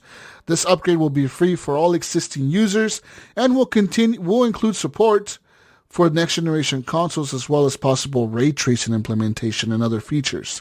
While the update has yet to be released, Gunny, a prominent PlayStation Store tracker, has now uncovered a record in the database for the PS5 version. This indicates that the announcement for this version will be made very shortly. It says here, CD Projekt Red looks to be aiming for a fresh appearance for the game. The icon is actually a chick now instead of a guy on the fucking cover. And, so they've got a new logo for Cyberpunk. And apparently, if this is already on the database, they expect the release of this version to be in this month or next month, or maybe actually February or March. That's pretty soon. So that is soon for Ryan, because weren't you waiting to play it, Ryan? Cyberpunk? The next. Well, no. Yeah. Well, yeah. I bought it. I never returned it, so it's in our library. Yeah, we have it. There you go. You'll get the free upgrade. So it's finally coming out in March? Maybe they said that. That's what this leaker predicts. Maybe. It might come in March. It's in the database. It said the information is there. Again, that's Yeah, hold my breath. I don't really care anymore. I care. I don't. I don't know, man. I'm just that game. That game's gonna get DLC. It's gonna be dope as fuck. At the end of this year, dude. That game's gonna be the next Witcher. Watch. No, it's not. Yes, it is. No, it's not. Yes, it is. I don't know if a next-gen upgrade will get it to a revival point. I feel like I'm fighting with my daughter here. No, it's not. No, not talking about the next gen upgrade. I'm talking like they're going to drop DLC. Because that's what they've been saying. They're like, look, we got the next gen upgrade first, and then we're going to drop DLC. As soon as they start dropping DLC for this fucking shit. Too late. It's not too late. Nope. No, it would pique my interest right away. I would jump right back into that game if they had DLC dropping. Hell yeah. See? Not dead. And I think it would pique PlayStation and Xbox users that never played it yet. They've been waiting for that. Yeah, it's in a playable state now. That will come now. out, and then DLC right after that. I can see it. I'm telling you, man, all the games that are about to come out, no one's going to give a fuck anymore. Everyone's going to care. Everyone. Game of the year. Game of the year 2022. Jesus, anyone that cared played it already. Game of the year 2022. Played it already. Listen, I don't care about you, Ryan, and I'm listening to you right now. I didn't what play does that it. mean? What does that mean, Ryan? God damn it, I don't fucking care about you either. Jesus, you motherfucker, you. Fuck Jesus, I think maybe Ryan's onto something here because in like The Witcher, where that was more, kind of open world Skyrim style type. How dare you? This is open world. What do you mean? Yeah, that's what I was going to say. It's just not, I don't know, it's but it's not still Skyrim type. It's not medieval. It's different though. It's different. I mean, it's not that big open. We don't have a guy with fucking white hair running fast travel and doing cars and all that shit. The Witcher is a fantasy game that lends well to DLC. You know what I mean? This game just, I don't know, that was man. A big chunk of DLC they had. Mayo, can Cyberpunk not have DLC? That shit could have a ton of DLC. Yeah, it's basically like Grand Theft Auto. They could do so much in the DLC. I don't think it makes a whole. They can make you be a whole new character. Any traction. Listen, if they wanted this to get any traction, they had to do it a long. They could just say, "Hey, motherfucker, look, you're a new guy. You're gonna your V is back alive. We put the chip in a new head. You got a chip in a new head. You're in somebody's head as a chip. You're still alive, and you're good." You know what though? It doesn't matter. It matters. It matters. No one cares. It matters. It matters to me. It matters. You're the only one. It matters to me, Jesus. No, it doesn't. Mayo, it doesn't matter to you. The Xbox say no. Yes, it does. PC Master Racers say yes. Jesus is the only one. It doesn't matter to anybody except Dirty. I hope Destiny. I don't care what you say, Mayo. I hope Destiny goes exclusive to PlayStation now just because you said that, you son of a bitch. I don't care. Shots fired diagonally across the stream. You motherfucker. Destiny means nothing to me. It means absolutely nothing. Damn Xbot. Dirty hobo box. Just like Cyberpunk means nothing to anybody. You too, Gunny. We ride the Phil Spencer bleep. Dirty fucking hobo boxes. God. You mean Phil Spender? Oh, nice one. Oh man. Okay. Also now, you guys can connect your PlayStation account to Discord and show people where you're playing on your PlayStation on Discord. Yeah, that literally popped up when they were talking about it in our Discord channel. I literally looked down. I'm like, the hell? What is that talking about Sony? It's saying connect my Sony account. Look at Sony catching up. Yeah. Sony playing catch up. They did say a month ago they were going to allow it. It's already connected to your Xbox, isn't it? Yes, it's been connected to Xbox forever since the middle of Xbox. I don't know. Sony's a little weird with the whole. You could get Nitro for a little while. Yeah, you couldn't. And vice versa. Wasn't it like if you had Nitro, you could get Game Pass for a month, and if you had Game Pass, you could get Nitro for a month. Yeah. Look at Sony was a little different. I think that one time that you were able to connect your Facebook and your Twitter, and then they totally restricted it all away. Platforms. Yeah, that was Remember when there was a Facebook app on Xbox? Yes, and there was a Twitter app too. That was on the Xbox 360, wasn't it? And that went nowhere. I remember that. Yeah. And it's gone. It's just gone. I don't think anyone ever used it. And there was a Discord app too for a while. I think that was like a beta thing, wasn't it? On Xbox One? Yeah, it's not there anymore, right? Another news. Versus 100. You got more news? Last piece of news here. This just kind of came out like pretty recently. Breaking news. Breaking news, actually. Y'all know the game It Takes Two, right? Uh-huh. Yep.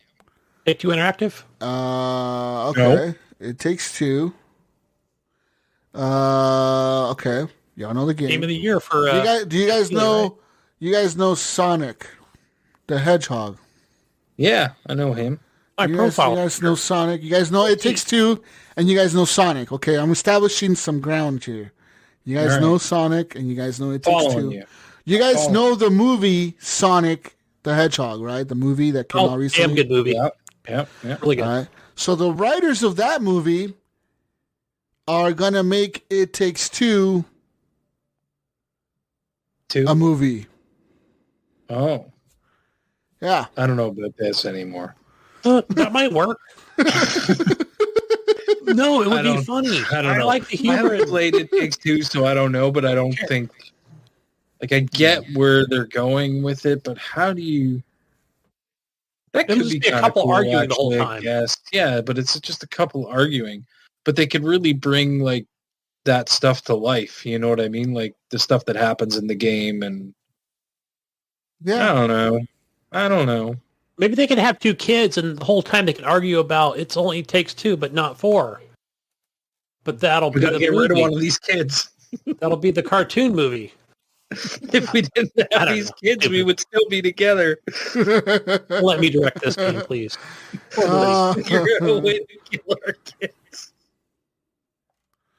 Yeah, so that's happening. Apparently, they said that they're either going to make it a movie or they're going to make it a TV show. They haven't decided yet, but they are making it into a film adaptation, and it's going to be written by the writers of Sonic the Hedgehog and the producers or whatever the fuck of that movie. In other news, Dwayne, I got his attention. The Rock Johnson. If you smell what The Rock is cooking. Listen, he was on the internet the other day. That some bitch knows how to use the internet. He was on the internet. He's on the Twitter. Wow. Okay.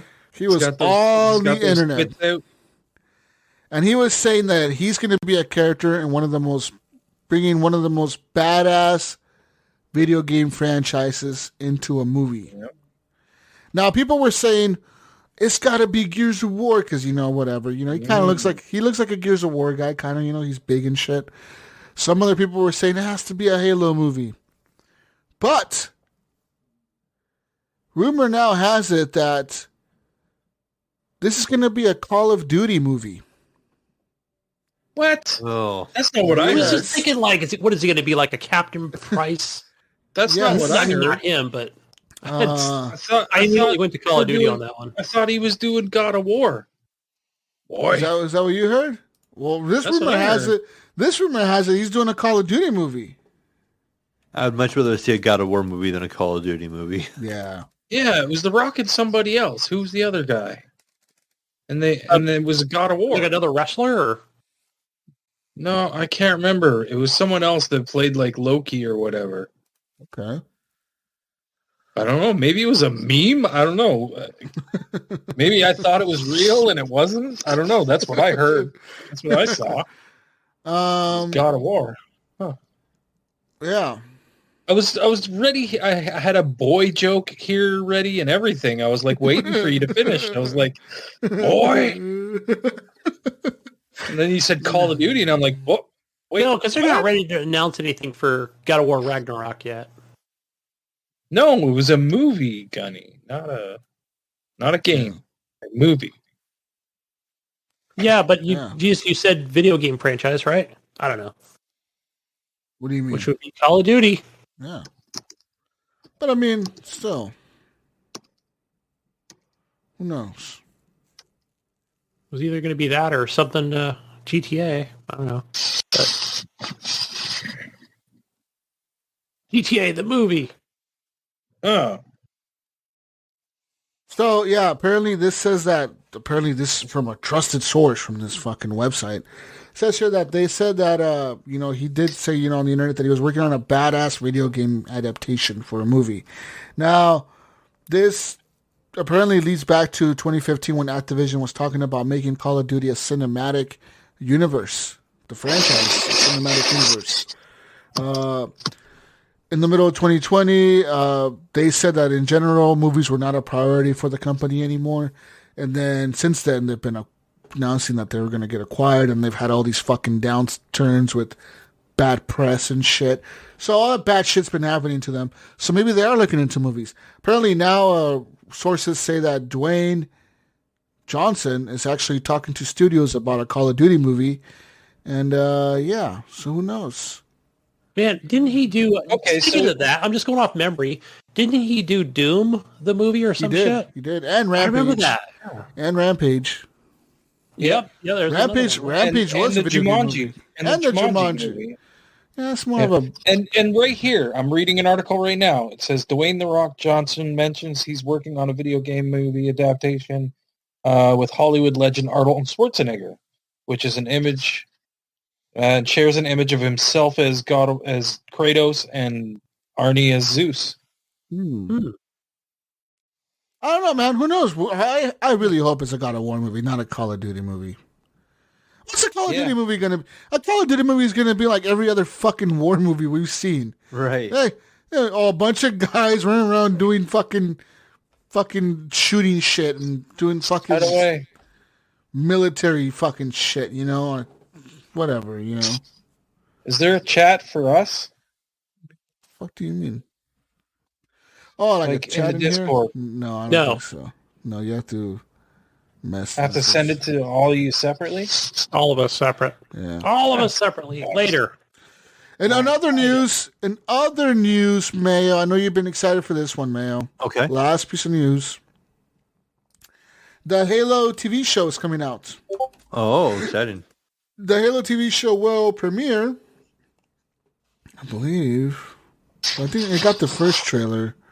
But, I didn't. I know that came out today. I didn't watch it, and apparently Cortana's not blue enough or some shit. Is what I'm getting from the Twitter police. People are pissed off that she's not blue. So March 24th, 2022 is the first episode. It's coming out on Paramount Plus, Mayo. Yeah. You excited? Okay. You're going to watch it? No, I'll watch it. What you talking about? The Halo show? Yeah, the Halo series. It looks good, man. Yeah. It looks really good. Have you seen the trailers? It actually looks pretty cool. I sent you guys the Arnie and the Rock as Kratos and Zeus. It says here Jen Taylor will take the role of Cortana, and she apparently is the voice of Cortana. She's been doing the voice of Cortana since Cortana was created in Halo 1 or Halo since Cortana. So originally they were going to have somebody else play Cortana with her doing the voice of Cortana, but instead they had the other person who was going to play Cortana play the Doctor. So we'll see how it goes, man. I don't know. I think it's going to be whatever. Yeah, it's going to be a pretty cool show, I think, Gunny. I think it's going to be fun. It looks cool. Like it has show potential. that they It actually looks pretty good. Yeah. The first one was a little bit, I don't know, like, I don't want to say lower quality of actors. It was more in that B range of things, and I think it just kind of came out of nowhere. What do you mean? Forward on to Dawn? Yeah, that one. That was just YouTube videos. Is that what that were? No. Yeah. I don't know. Okay, so those were pretty much free. They weren't like a... Yeah, I couldn't remember. Someone, I can't remember how that happened. I wasn't sure if it came out on a network or Netflix or... I thought I watched it. Originally it was on YouTube, and then it came out on Netflix afterwards. It was a YouTube video thing. But it was like an actual production. It wasn't made by YouTube people, was it? Yes, it was a production. It was a production, but like they had like legit, like Master Chief looked like Master Chief and shit, right? Yes, like It wasn't some dude wearing like some dude wearing some cardboard box painted green. Right. Like, John Halo. I remember that like Spider-Man comes out. It wasn't Mayo running around with the cardboard box on him painted green, right? Pulling up in his Camaro. Spielberg or whatever came out that E3 It's like time to finish this later. fight. Some dude, some Mexican guy like me, fucking 5'8", 5'7". Let's finish the fight, guys. Arriba! Come on, let's go, vámonos. Fucking Master Chief is like 7 feet tall. You got some little Mexican dude playing Master Chief, like 5'8". Like 3 foot stilts. Oh shit, dude. All I'm saying is, No, man. Master Chief's played by Peter Dinklage. on this all I'm saying, Gunny, on this TV show, if Master Chief is not fucking 8 feet tall, they got it wrong. Okay, that motherfucker's like 10. He is. No, He's at least. Have you seen the shit? Have you seen the shit? That motherfucker Yeah, he's tall, in the video games is at least 8 feet tall, I think, in that fucking suit. Isn't he? He's fucking huge compared to when you stand next to the other guys around like the normal soldiers, you're like 2 feet above them. When he stands next to the I like pilot. that though. I like, maybe it's a dominance thing, but when you he ever play a stands, game and you just feel like you're just too low? that motherfucker's like he's the size of those aliens, dude. Those fucking aliens are huge, and this motherfucker's standing right next to them, punching him in the face and shit. You don't think they're huge because fucking Master Chief's so Why do you big. think those aliens are always running the other way? Those little troll things. Little gnome fuckers. Mayo, you could be Master Chief, Mayo. You're tall. You got the deep voice. Yeah. Okay. Are you going to finish the fight, Mayo? Are John you gonna finish the 117. fight? Are you going to run like a coward? Isn't it the same guy that plays Mandalorian that's doing Master Chief? That is him. Oh, yeah, it yeah, is I saw him, that on Twitter. yeah. That is Yeah. him. How the fuck So is he's a that? Mexican in the suit. Some little Mexican in his suit? How's he going to be playing Master Chief? I hope the he's Mexican. fuck? He's a Mexican guy, right? Like I'm not. I don't know. He's Hispanic, though, for sure. Pedro Pascal. like Puerto Rican or some shit. Oh, Yes. he's close enough. He's from Chile. He's a Chilean. Oh, okay, there national. you go. Sorry, man. He was born in need to jump Santiago, to Chile. conclusions that you were Mexican. Listen, he's not okay. He's short, but he's not like me short. He's 5'11". No, yeah, Okay, yeah. but I mean, yeah, you could put a little bit of add something in the suit to make him taller. I don't know, man. Wooden box, something. Yeah, something, or be like Tom. In Tom Cruise movies, Tom Cruise has a thing in his contract where they can never make him look shorter than the people he's standing next to. So, if you ever seen a Tom Cruise movie, you can never tell that fucker's only like 5'5" because he's like the perspective of the camera is always at an angle to where even if the person next to him is taller than him, they don't look taller than him, Mayo. You know that? Right. Yeah, that's a clause in his contract, Gunny. What's up now? But you didn't know that. Gunny's mind's didn't blown. I never knew that. I think Michael J. Fox also always wore. If you ever noticed, he always wore like super fucking big soles, like in his shoes, Yeah. because he was so short. So he always used Okay, risers Doc. to ride him up. But if you ever saw his feet, you would notice that the soles of his shoes were like fucking this thick. Yeah. 3 inches thick. He's wearing fucking platform shoes and shit. That's fucking nuts, dude. But yeah, that's something that I learned about Tom Cruise, man. But you can't fuck with Tom Cruise, Gunny. The Church of Scientology will come after your ass. No, I don't want them knocking at my door. You don't. They fuck you up. This guy's will fuck you up. To put you on a boat and ship you out to sea and leave you out I'll end there. up in a We'll be like, in a "Where's Gunny, basement guys?" somewhere in Yeah, but- chains. Those fuckers have their own boat. Who are you talking about? The Church of Scientology, man. No. Mayo, who are you talking about? Oh, I said Gunny. I said Gunny. No, I don't know who you're talking about. Who's Gunny? Oh, yeah, I don't know. Gone. Yeah. Gone, just like that. I've converted to Scientology. I don't even know what they do. Do they just believe in science? I have no idea. They believe in some shit. They believe in something. I'm not even sure. Oh my god, Gunny. Isn't that the Dianetic guy? Yeah. Yeah, it's that dude. Yes, it's him. Alien. I only remember those commercials when I was a kid. Yeah, they have didn't they have Well, they'll this Hubbard, guy buy this book. believes that aliens came from outer space or some shit. Gave him all his knowledge. He became the leader. And don't they believe that he's still alive somewhere or some shit, like in space? Something like that. I have no idea. I just remember the commercials, yeah. All I'm saying is never join that church. Commercials? You watched commercials? No, this is back in the day. Remember, I'm old. Scientology. Didn't Scientology have commercials back in the day, Gunny? I don't watch TV anymore. What? Yeah, they were on TV all the time. Really? All the time they would say, buy this book. Oh, shit. I never bought it, though. I never bought it. That's a good thing. It's a good thing, Gunny. It's a good thing you never bought it. It would be bad if you bought it. Okay, just saying that. It would be bad if you bought it. Anyways, that's all I have for news. I mean, anything else on news? I mean, pretty much the Bungie acquisition. And you know what? And congratulations to Sony, whatever, dude. I mean, in all honesty, I could give a fuck less who buys what. As long as the games continue to come out on all the platforms that I play on, I'm cool with it. Exactly. It does suck, in my opinion, when, people that can only afford one console and they can only afford an Xbox, or you can only afford a PlayStation, or you can only afford a Switch. It does suck when you cannot play other games that... It does, man. When I think about it, like, Jesus, I want to play Mario Maker. I'm like, I can't play Mario Maker on PC. When other people are playing games and you can't fucking play them, you kind of feel a little left out, and that's something that, personally, like, I don't experience, or like Mayo or maybe Ryan or Gunny. We don't really experience that because we tend to talk about video games a lot and play them all the time and fucking play all of them on anything whenever we want to.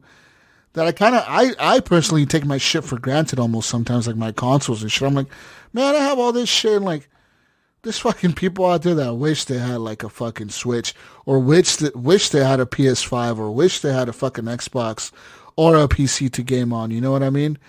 And I feel like I'm privileged in a way, in that way, where you get to play all these games and shit.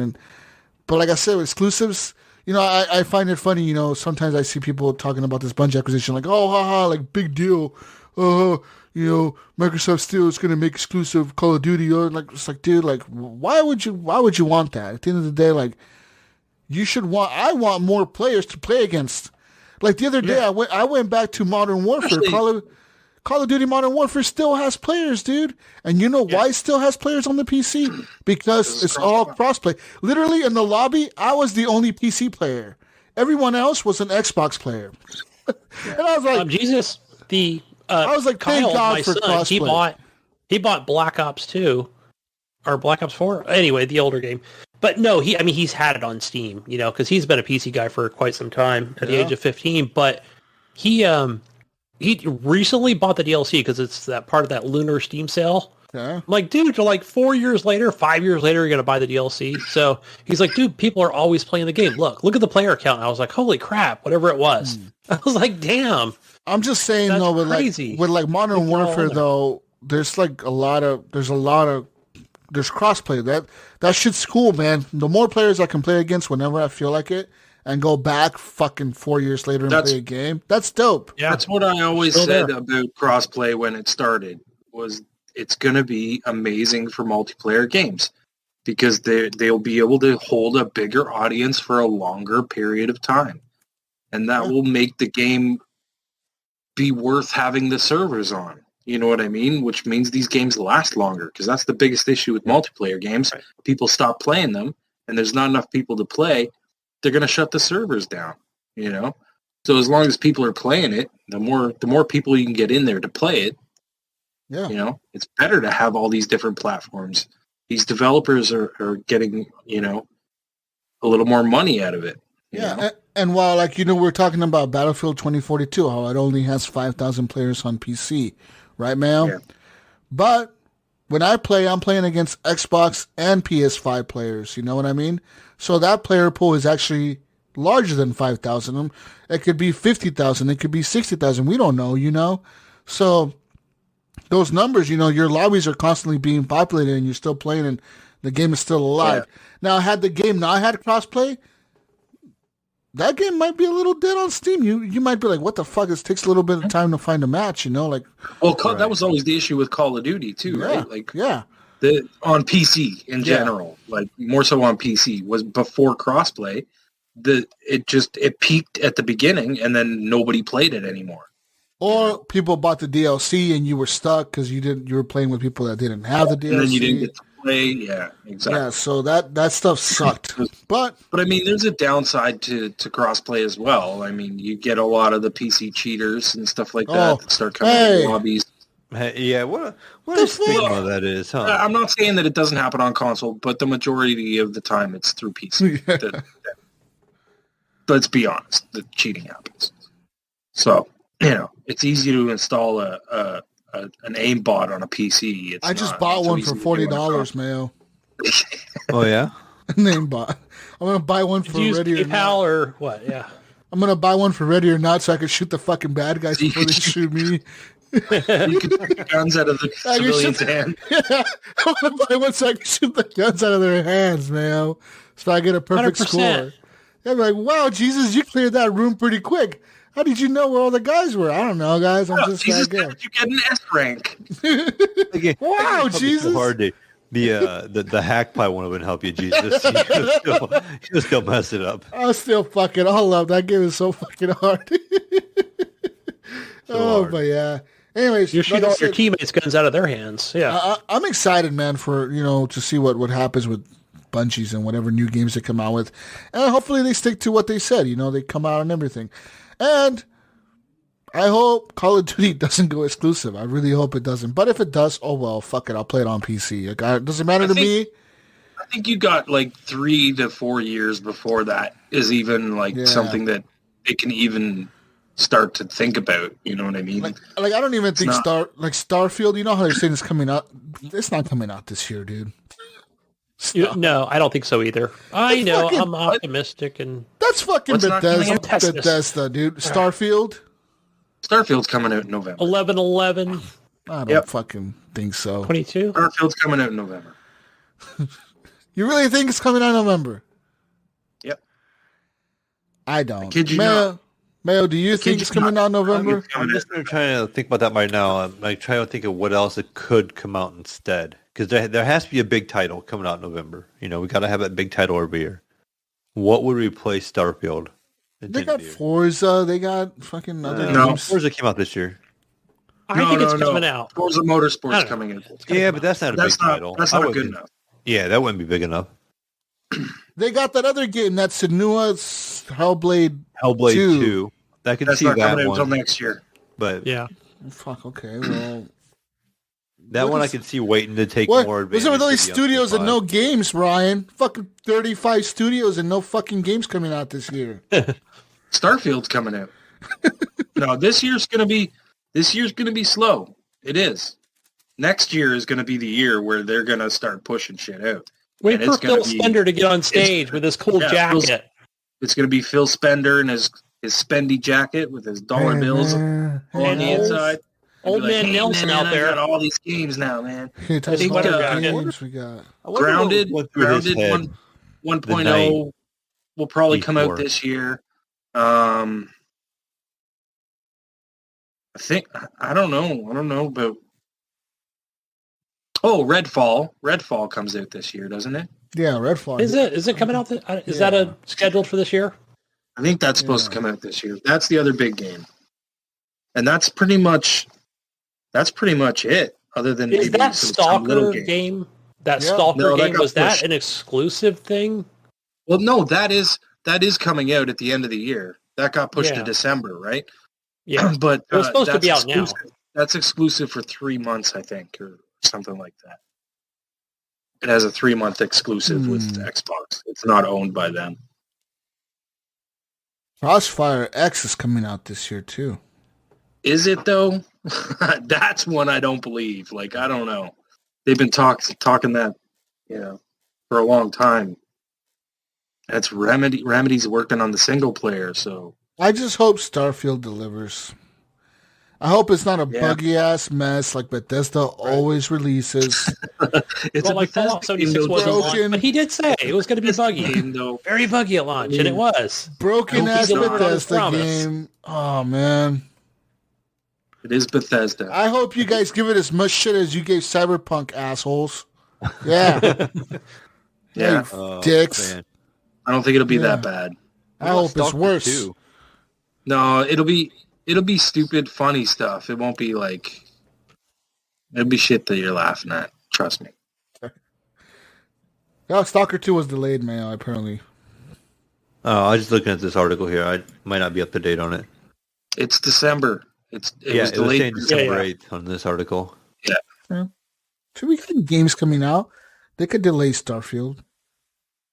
No, Stalker 2 is not good enough to take over Starfield. Right. Because, people are going to be like, what the hell is that? Who made it? What is it about? Wasn't in the news. You didn't bring this up in the news, Jesus. I got a question for you guys. So, apparently, excuse me for a second. Apparently, Microsoft is doing another, Master Chief Collection sort of thing with a different franchise. What franchise do you think they're doing it with? Oh, yes, I heard about this. What franchise do you think? Wait, what? If they were gonna make another Master Chief Collection kind of thing for a different franchise, what franchise do you think they do? Microsoft? Yes. A collection for another franchise. I'm thinking. Oh my God! Really? Well, I don't know, man. Because there's two answers that stick Not right Forza. There was a now. hit. It's not Forza. No, it's not Forza. Is it based on their acquisitions? No, I just mean in general. I don't know. I don't know the answer to this question. Oh, I do. I'm asking you guys what the answer to this. No, you don't. It's Gears of War. Yeah, but it's not like you can say that, but that's not what it necessarily is. Like nobody has come out and said confirmed. what it is. Okay. All they've said is somebody reports that they're thinking about making another collection game like the Master Chief Collection. Do you think Gears of War, Jesus? Maybe Gears of War. Obvious. Yeah, that's the an obvious one, right? Like Gears of War. War. Either Gears of War or Fable. Back because so there's your two. There's your two right there. Now, okay, so I could see Gears of War. Gears of War works. Gears of War 6 is a long ways off. They need something to kind of fill a gap between Gears 5 and Gears 6. Nice remastered, like a series enhanced remastered. So they already have the remastered of 1, right? Just like Master Chief Collection, they already had the remaster of 1 and then it released with the remaster of 2. So maybe that's the route they go. Or like Mayo was saying, Fable, I could see them remastering the 3 Fable games and rebringing them out.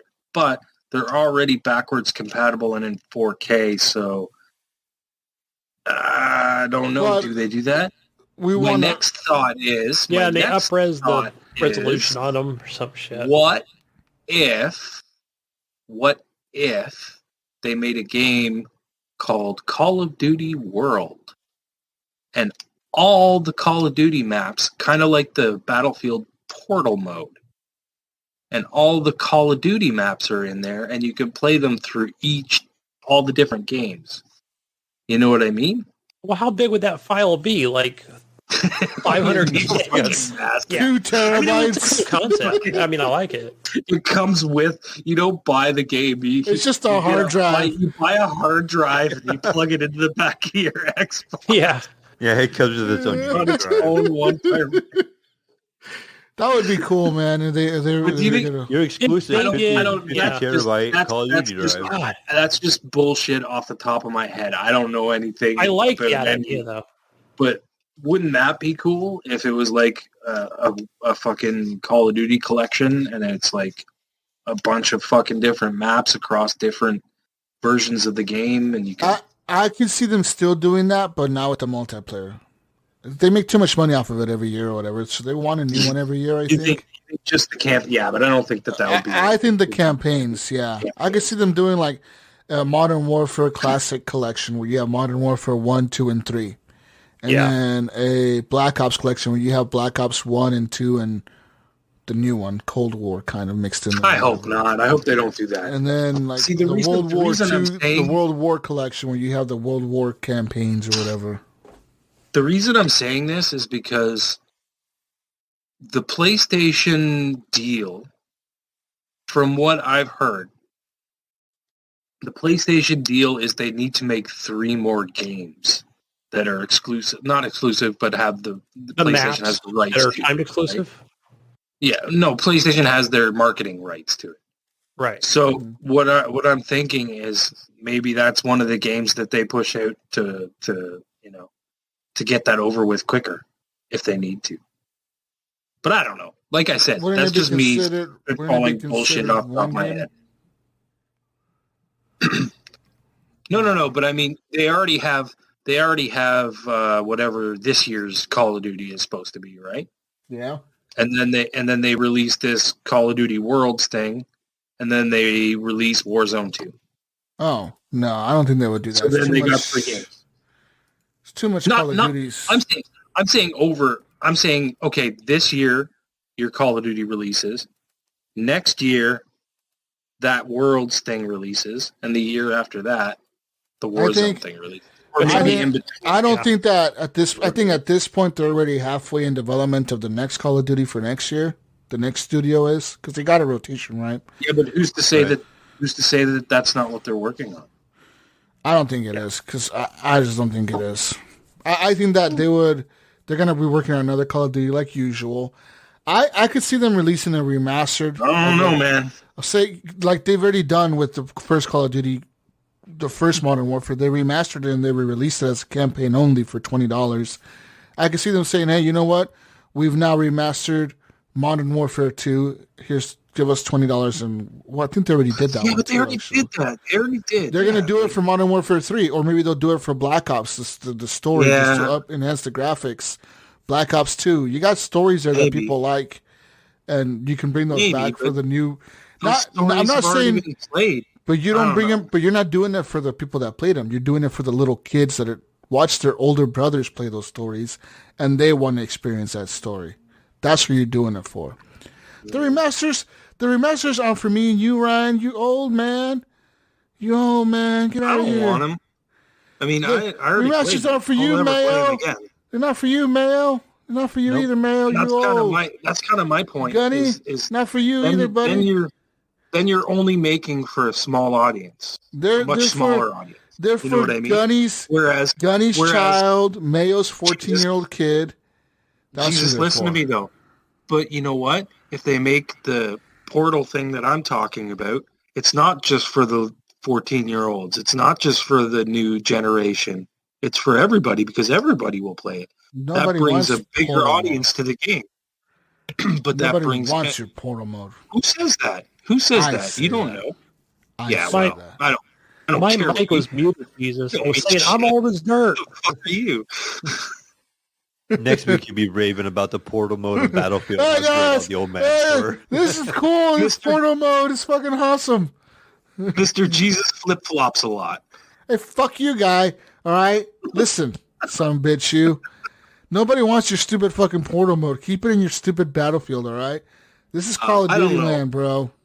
It was just something I was thinking of the other day, and I was like, wow, that might actually be a fucking good idea. We drink Mountain Dew and eat Doritos. Kind of like my dream of a fucking MMO you made up last week. Yeah, that would be cool. No, that would be cool. Yeah, and who had your back? Who had your back on that idea? Yeah, I had your back. Thanks a lot, Jesus, you motherfucker. Yeah, you did. Actually, everyone's always talked about that, like having a Call of Duty where you can play the other Call of Duties. Yeah, which would be cool, but nobody wants it. But they've never done it because they realize if we do that, then we lose money because we're giving them a lot of content for the price of one game. That's why not just bother with the campaigns? It's just the multiplayer. You attach Warzone to it. How about we just charge them? They kind of do. So you know what they do? What is it? They add what's the most popular map in Call of Duty? They keep adding in all the PlayStation players. Nuketown, right? So, matter of fact, my kid was playing it today, right? And it's just more, it's just like Blood Gulch for Halo, Yeah. Oh my God, guys, I gotta go to bed. God damn it, Canadian. Anyways, God damn it, you start the show so late. It's fucking 11 o'clock. I gotta be up. In other news, All right, finish the news. Hurry up. Says here, late last year, Ubisoft announced Quartz, Mayo, an NFT platform that was to be adopted across I'm leaving. some of the firm's most popular games. The reaction from the general public was negative, to say the least, and it doesn't seem like the venture was that successful commercially either.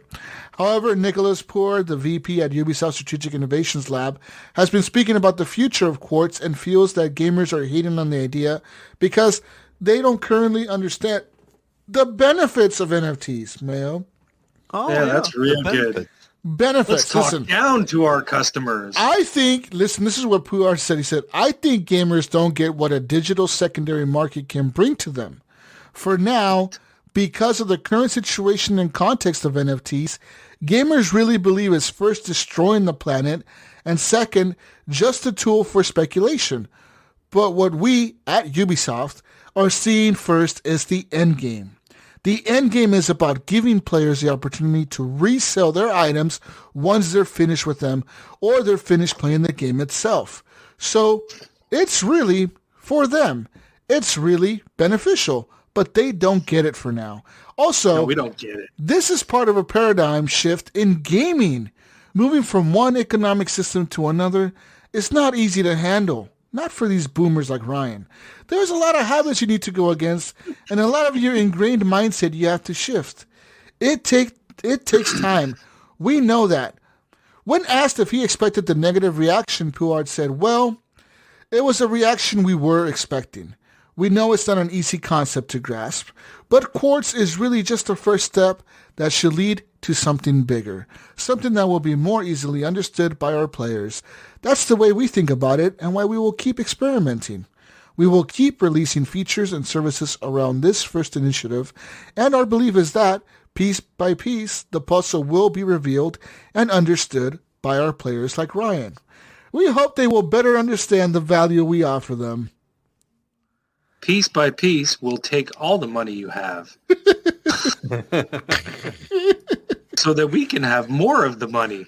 Because we want the money. Listen, Ryan, you just and money, don't understand. money, and money. You don't understand NFTs. You just don't get I it, understand. bro. It translated to money in the rich person's pocket. Money in the rich person's pocket. No Mayo. money in the poor person's pocket. Mayo, It does reminds he- me of that TikTok video. Jesus, I know you've probably seen it. It's like a car one. It's like when you start a V8 and it has the, what was it, Krusty the Krab guy. He's like, money. That's pretty much what my car sounds like when you start it. Listen, Ryan. Listen, Mayo and Gunny. Ryan just doesn't understand this NFT future, bros. He doesn't. No, He doesn't. I understand.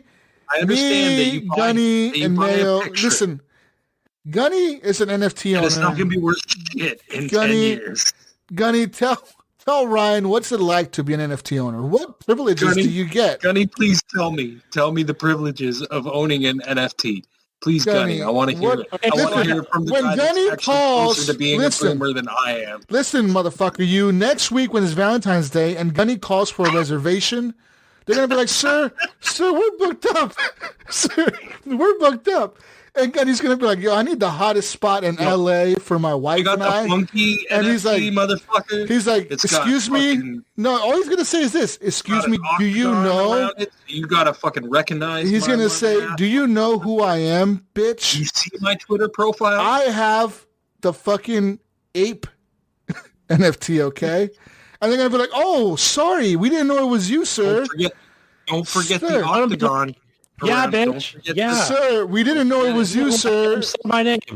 Sorry. I know the NFT game. I know. Sorry. It. You don't have to tell me. Sorry, Mr. Angry Ape. We didn't know it was you, sir. Angry Ape. We'll get And you- I owned episode, what is it, 378 of the Horrible Gamers podcast. Oh, my That's God, right. sir. Owner and... Yes. Sir, we'll clear out our best table for you. On the house. You don't even have to pay for today's dinner. We'll just clear it for you on the house. We'll come pick you up. And then you Sure, can we'll- tell people in the back. Listen. Angry Ape. It's Angry Ape, guys. It's Angry Ape on the phone. We got Angry I'm Ape. friends with that guy that All your owns the attention goes to NFT of him. Ontario. Yeah, listen, when Gunny shows up at the restaurant, he's wearing a shirt with his NFT on it. And they're like, holy fucking shit, guys. He's walking in right now. That's him.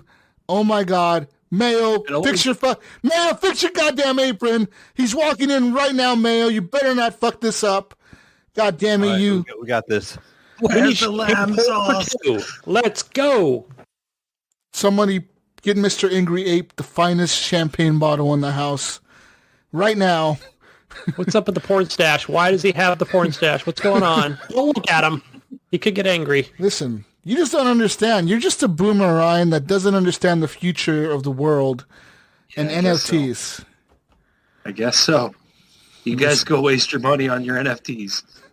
Mayo knows the future. Mayo, you're going to be an NFT owner, right? For you, Jesus. I'm still waiting for you. You coming to kick me out? Has it been 30 days yet? Trading our digital content around, Jesus. You and I could be trading our digital content. Yeah, These two here above us, they don't understand that. You understand. They're over here going, "Oh, I need to buy physical media because I can resell it." We're my back stupid. here. We're just waiting. I'm buying my Blu-rays. I'm buying my Blu-ray movies. Yeah, stupids. Yeah. That's right. Half of our listeners understand us. The other half are like, "What the fuck are they talking about?" But some are on the up and up. Some the first half. You guys are cool. You guys are hip. If it was Gunny and I, we'd be saying, "Yeah, Gunny, I went out and got my new 8-track tape." Fucking losers. We tried them in for the DVD, the CD disc. Hey, Gunny. Gunny, has your kid talked to you about NFTs? No, I don't think he has. He hasn't brought it up. He's probably thinking like boomer. Have you had to talk with him about NFTs? I don't think we mentioned it to each other. We might have. There might have been where he showed me something on his phone. Listen, you're gonna have to have the talk. I had that talk with my boy already. I'd be a cool dad. It's that time. Cool dad. You need to have that talk. You need to have that talk, Gunny, with your son about the NFTs. Down. Have that talk. Just. Maybe you guys can go out to dinner. A nice neutral spot. The boy first, but take him out to a nice dinner, like Jesus said. Sit him down, and be like, "Son, we need to talk about NFTs," and just roll with it from there. Yeah, it has to happen, right, guys? I mean, listen, it's gonna be a cool moment. People out there, if you haven't talked to your children about the NFTs, make sure. They're already doing it. They already know what it is. Oh my god! They are out there doing it. The kids are out there doing the NFTs. You know what they're doing? They're getting the NFTs. Yeah, they're getting all the NFTs. That's the scary part, right? Yeah, all these NFTs. With all the crypto. I told you guys this was not good. Yeah, all the NFTs. Children are all getting NFTs, and I don't know. They're all spreading. The NFT epidemic is coming upon us, Gunny. You need to talk to your child about the NFTs, okay? Just make sure. This is not... Keep them safe. Yeah. Tell them to wear a mask. You won't get the NFTs. Don't get the NFTs, bro. It's scary. Anyways, just when you see them down, they think you're gonna talk to them about the Great Reset. No, NFTs is what we're going for. We're going for NFTs. That's right. Anyways, that's all the news we have. Ubisoft apparently doesn't think you guys know what NFTs are or how important they are to gaming, and that's what we came to the conclusion here. I mean, Ryan, you're just dumb, dude. Just punching down at their customers. Just here, have one of these. You dumb idiot. You don't even know. You don't even know what it means. You don't even know what this means. We're trying to sell you this NFT, give it to you, and you don't even know what it means. You don't even know. I'm trying to tell you that I don't want it. But it can mean a lot. You don't even know what it means. You don't even know. You don't know what it means. How can you not want it? You don't know what it is, right, Jesus? You don't know what you're getting. You don't know what it is. No, you know what you get. You know what you're getting. You know what you're going to get. You just don't know. You don't know if it's going to be worth anything. You don't know if the value of it. You never know. You never know. You might just buy the right one at the right time. But that's the exciting part. And you might make some money out of it. But you're probably not going to. Because you know who's going to buy the ones that are worth anything? The rich people. Jesus, you know what this makes me think? You know what? I know what's going on here. What's going on? I think Ryan was burned by like old trading cards, like old hockey cards or something. No, back in the listen, day. I know what happened to Ryan. I know what it is. I know what happened to Ryan. The Beanie Babies got that motherfucker. That's what it was. He was on that shit. Hardcore in that generation. Wait a second. That motherfucker was out there buying all the Beanie Babies at McDonald's and shit. All right, fighting people and fighting old ladies at fucking Probably got a whole Kmart. wall in his back room back there. He was fighting old ladies at Kmart and Sears. Two stores. And he went to the conventions. He went to the convention centers. Two stores that don't exist anymore. He was fighting the old ladies at Kmart and Sears for the fucking Beanie Babies, all right? And they fucking burned his ass. I think that's what happened. That's what it is, and that's why he's so scared. He had the Y2K. He went to get more Beanie Babies. That's where he went. He's got a storage room full. The Y2K Beanie Baby. The Happy Beanie Baby. Look at that. He has one right there. Look at that. Yeah, I knew it. See? I fucking knew it. That's why he doesn't like NFTs. He doesn't get it. He doesn't get it. Yeah. Wait, is that your aunt's? That was your aunt's, right? This one is worth $7 gazillion. Wow. Unless you go to Toys R Us and buy it for like $7. That's how much I think it really costs. It's my daughter's. Yeah. Sure. Yeah, he told you. It's his daughter's. And I actually, to be completely honest with you, I actually own two of them, but the only reason I own two of them is because I inherited them when my Nana passed away. They were my Nana's. And I actually bought them for her when she was in the hospital. And I kept them because I wanted them as a memory. But those are the ones that I actually have for her. And they're not worth anything. They're worth nothing. Priceless. Just like your NFTs. They're not worth anything. Hey, you know what else burned him? Those stupid pops behind his head. Yeah, look at those. Yeah, those stupid things. Yeah. Yeah, they're not worth anything either. What are those worth? Yeah. Actually, some of them were worth a little bit, but not that much. Yeah. Yeah. I sold most of the stuff I had that was worth it. What else was hot back in your day, Gunny? You fucking boomers. What the hell were you guys buying back Gunny's day? Marbles. Sacks. Cabbage Patch Kids. Cabbage Patch Kids, were all the rage. Ryan, what were those things called? I remember seeing them at, like, they would have them at craft fairs or whatever. There were something like artesian dolls or something where, I don't know, I just remember this when I was younger, where it was something to do with artesian dolls, but you lifted these things up and they weren't wearing underwear. I don't know how else to describe it. I don't know what you're talking about. Yes, I remember my cousin, he was showing me, he's like, look, they don't put, these dolls or whatever, like these fluffy, dolls, they don't, not like human size or nothing crazy, but it's like, yeah, see, they don't put underwear on them or some stupid shit. That was just a fucking, okay. I don't know what you're talking about. Memory I just had. But I just zoned out for a second. I come back to Gunny talking about dolls with no panties on them. What in the fuck's going on here? Because I was just thinking, like, what was popular? I don't know if those were popular, but yeah, that was more of a woman thing. Those. You do remember Cabbage Patch Kids, though, right? Ladies and gentlemen, yes, I remember the cards being very popular. No, those are Garbage Pail Kids. Oh, okay. Never mind. It's a separate thing. The Cabbage Patch Kid was a doll, and and then it was also a cartoon. And you got a birth certificate for it, and an adoption certificate, and all that stuff.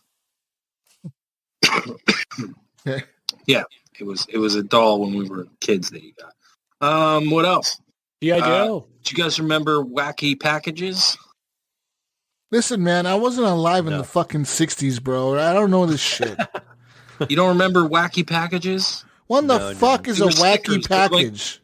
They were like Garbage Pail Kids, except they were commercials for products, but they were the name was changed to something else. I'm trying to think of like an example. Look it up. Google it. Wacky Packages. Wacky package cards. This sounds like a trick. No, it's not a trick. It's an actual thing. I can't. They have listen. They have a website that looks like it was made in 1950. Fucking like this is old website, dude. Mayo, go to their website, dude. Yeah, because is that something I had to go to like Kmart or? This website looks like it was made in 1991. It does because it probably was like that lime green and white background, like the Wacky Packages Go to like the Captain Crunch character in Wikipedia. Or I had to go inside is it Walworth's? It was released in the 1960s. It continued into the 1970s. Came back in 1985. They got him to this day, dude. And to this day, they still make them. Yeah. And they made a Chrome series in 2014. I want that. So this is just like they just make fun of I have the original Garbage Pail Kids. In the Chrome series. This is just them making fun of like brands or something. Yeah, brands. Yeah. What's the point of this? That's what it was. It was stickers. It was just like Garbage Pail Kids. What the fuck is this? Mayo, what the fuck were they buying back in the day as kids, man? What? I don't know what this stuff is either. Mayo, please tell me baseball cards were something you wanted. You know what I mean? They were something. Mayo, please tell me you were buying cooler shit than stupid stickers for entertainment as a child. I'm surprised they still make them. I'm really. Were you buying baseball cards? Yeah, what was going on then? No. I didn't do baseball card. I did do a little bit of basketball because I was a big Michael Jordan fan. Okay. But no, I was just more into my toy type stuff, the Transformers, the G.I. Joes, and all that kind of stuff. The He-Man a little bit. Yeah, Transformers were huge when I was younger. Like I said, back in my day. Which was recent, by the way. Very recent. So long ago. The one that was cool when I was a kid, I was fucking Pokemon, Yu-Gi-Oh, Digimon, Beyblades were the shit. What else was cool back then? Yeah, dude. You know who was selling you that shit? Oh, I was, motherfucker. You son of a bitch, you Pokemon fucking cards. Fucking Man. Yeah. Well, not Beyblades. That's later on. But yeah. I was working at EB when Pokemon cards came out. Yu-Gi-Oh was pretty big too. Yu-Gi-Oh, remember that? Yeah. Yu-Gi-Oh. What about Dragon Ball Z? So Dragon Ball Z, yeah. Generations. CB radio was a thing when I was a teenager, man. Like CB radio, everybody got a CB radio, and we were all talking to people and talking. Dragon Ball Z is before the internet, man. Very big in before my the generation. motherfucking internet. We had chat rooms on a CB radio, motherfucker. That's right. We talked to each other on the radio with the static and all. Yep. You got a copy breaker one over there. Breaker. Is that big Gunny over there? 777 over. Yeah, that Gibb8777 right here, Here's 10 the chief over you got down here in the West Coast. What's 10, Come on back, good buddy. What's your 1020 there, Gunny Chief? You on your way? Find me over here in the Bay Area, folks. God, what the hell's going on here? He's like, you're smoking the bandit. Jesus, come on. Right over his head. I remember the cool thing to have. I remember the coolest thing to have as a kid was a CD player, like a CD Walkman or whatever. Those were cool as shit. See, again, the coolest thing to have when I was a kid was a fucking ghetto blaster. Yeah. Yes, me too. When I was CD Walkman. 12, 13, yeah, you remember all the old 80s hip-hop guys carrying the ghetto right, you had to carry it on your shoulder, man. And it took like 12 batteries, by the way. 12 D fucking batteries. Right. Yep. Yes. If you wanted to carry that thing mobile, yeah, it had to have 12. Took that motherfucker to the beach. Oh, well, we're talking cassette tape here, Jesus. Yep, Took a cassette tape. Look at today's technology. Now we got these new Bluetooth speakers. I have this really nice one I use for work. And this thing's great. Yeah. Yep. It sounds it's like a little bass cannon. It's got like subwoofers on the side, and it's got like great like surround sound in it. All right, guys, I gotta go. Old man's gotta go to bed. You guys got to do community questions still. All right, let's go on now, Gunny. Community corner, community question. Let's go. Go, Mayo, go. What do you got, Mayo? All right, we got. Oh, you put him in there. I did ask a question on Facebook, Jesus, and right away, the first response I get is from Sean I'm Spiller. He says, "No, they'd just be called stupid when I ask for community questions." Yeah, they're stupid questions. Questions are stupid. Yeah, they're just stupid. Sorry, but your questions were pretty dumb. But moving on to Jonathan Hall, he asks, he says, "Does Microsoft buy Disney? Or does Disney buy Microsoft?" Microsoft buys Disney. How big? How much bigger is? I don't know, Disney? man. I think Disney might buy Microsoft. You think so? I don't think they would do the Microsoft could afford Disney, but Disney could definitely afford Microsoft. I think. No. I think it's the other way around. Do you? Is Microsoft bigger? You think Microsoft is bigger than Disney? Yeah, Microsoft is $1 trillion company. They're a $2.5 trillion company. Yeah, and Disney. I think they're like. No, you're right. I think you might be right. Company. They're $1 billion company. Yeah, because it's Apple with $3 trillion, and then Google, and then Microsoft or something, right? Or Amazon and then Microsoft. Yeah. SpaceX buys Microsoft. Or is Tesla's in there too somewhere? All right, so yeah. Oh, see here. Biggest companies in the world. Let's look it up here. Apple is number 1. Yeah. They're worth almost $3 trillion. Microsoft's number 2. They're $2.6 trillion. Oh, I thought they were lower. Google is $2 trillion. And then from there it goes for some Saudi Arabian oil company. They're $2 trillion. Yeah. And then Amazon is 1.7. Then Tesla. Yeah. So, I mean, yeah, Disney's not even in this list. So, yeah. But, I mean, not to say Disney, I think, is all in all worth like $300 and something billion. I mean, they're not fucking nothing. You know what I mean? No. That's there definitely... could be, yeah. There's always mergers going on as well. I really did think they were up there a little further. Yeah. With the amount of stuff that they own. Like, I mean, they own a lot, dude. They own so fucking much. It is insane how much they own. Like, when they bought Fox, that was like... That was huge. Yeah, but that's it, right? Like, what else are you going to fucking buy? Yeah. I mean, yeah. They own a lot. They own the History Channel, you know that? And the Lifetime Channel. They own Discovery, too? Neo Geo? Or no, HBO owns Neo Geo, don't they? Or no, that's Disney. Disney owns Neo Geo. Or not Neo Geo, the fuck? What's it called? National Geographic. Neo Geo. I don't know why it was called Neo Geo. Got the gaming mode in yet? Yeah. Yeah, so I mean, yeah, definitely Disney would get bought by Microsoft. That would be insane, dude. That would just... Yeah. I don't think that deal would not go through. I think the government would step in and be like, no, motherfuckers, you cannot buy this company. Yeah, I don't know. And then I think if you notice, they always keep your movie, TV shows separate from video games. Monopoly, really.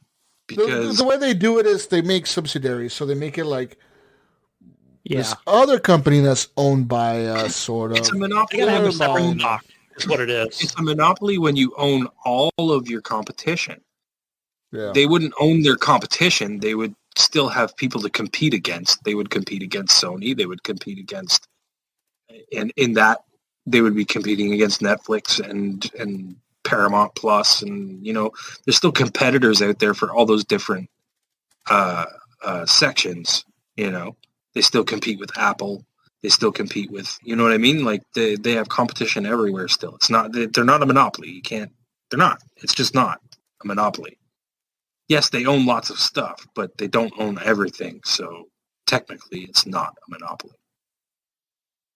Yeah. Yeah. Yep. Moving Brian. on, Jesus. We got a bunch of them from Brian Tulp Jr. on there. And the first one he says, now to see Little Ohio in the Super Bowl and not Dallas, does this mean that Jesus gives Ohio its dues? Fuck no. You heard the man. That's right. Big is Ohio? Like the size of Portland? How big is that? It doesn't matter. Doesn't matter. We'll whoop you on any football game. How big is Dallas? And they're not there. Oh. But Little Ohio is. It's the biggest state in America, right? Now it's Big Ohio. Oregon is 2.5 times bigger than Ohio. Okay. So? And Oregon isn't in the Super Bowl either. Bunch of hobos. Mountains, I don't know, Jesus. There's a lot of trees, a lot of mountain range. How many pro football teams do you have in Oregon, Jesus? Fuck you. All right, there's none here, but fuck you guys. Cornfields do you have in You Ohio? know how many we have here, Jesus? How many? 2. Yeah, you guys are a bunch of sellouts. That's why. Oh, let's put 2 NFL teams in one tiny ass state. Bunch of hobos. That's twice. You guys want twice the chances to go to Super Bowl? That's how much it took you to get there. Twice the opportunity. You guys thought this Beanie Baby was pink, didn't you? But look, it's not. Red. It's silver. Oh. Magic. That came out of the blue. Out of nowhere. It's worth a lot. Yeah, it's worth a lot there, Ryan. It's magical. Because you remember how it was silver? Drugs. Now it's pink. Drugs are bad, kids. Don't do the NFTs. This is what happens to you. Yes, don't do NFTs. What happened? How did that happen? That's how you end up. Entertaining. This is more entertaining than This is tired Gibbs over here. This is how Brian, you end Brian up. also wants to know, Jesus. He wants to know. He says, "Are chicken wings overrated?" All right, listen.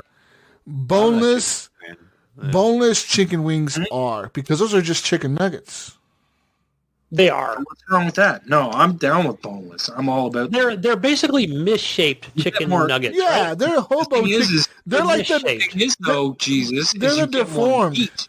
They're deformed, misshaped, sure. I like get more meat out of it. They're like what? Because I know I'm not going to break a tooth or whatever. I can just dip more it in worth your money No. to get the boneless.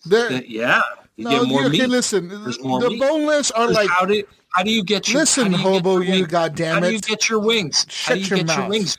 No, tell me something. How do you get your? How do you buy your wings? You buy your wings by the pound, right? God damn it, you son of a bitch. Guess what weighs something?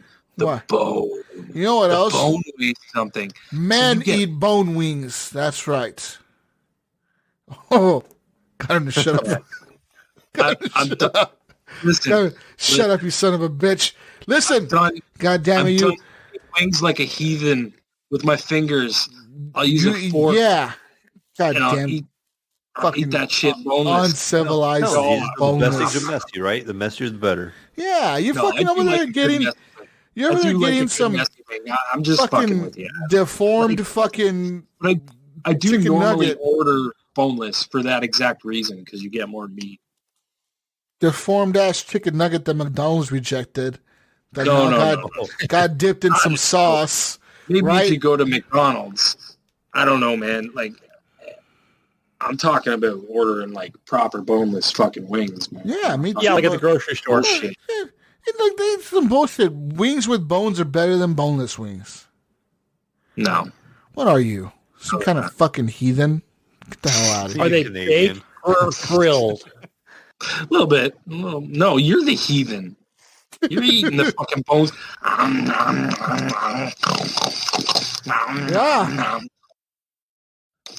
Yeah, we're fucking eating the bones on the ground. Look at you. Gunny.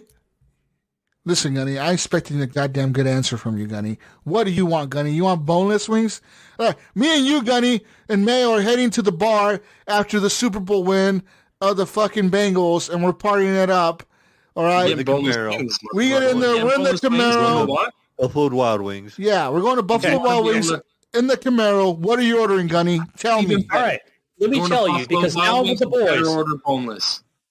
You sauce those motherfuckers up, you go boneless. No. I don't know, dude, because you're with the boys, right? And you're going to get beer. Right. You're in and a real man orders beer. You want to chicken get wings with bones in it. Get your cup all covered in fucking chicken sauce.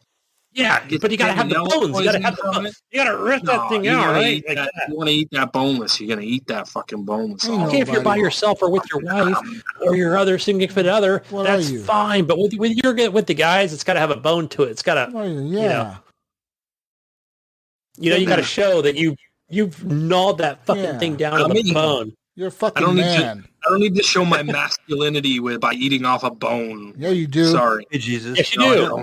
No, I don't. Proper etiquette. The next time we have an HGP That's being together, we just conclusive. want to invite Ryan. Look at me. I'm a man. I eat my wings off a bone. Hey, listen. Yeah, we're going to all hang out and Ryan's, can I get the boneless wings, please? Oh, gosh. Can you go sit by yourself over there, Ryan? Please. Yeah. Get the table in the corner. No, I don't want a wet nap. It's okay. I'm going to use a fork and a knife. When Ryan asks for the restroom, they're going to show him to the ladies' room. It's right around the corner. Okay, that's not very conclusive. Shut the fuck up.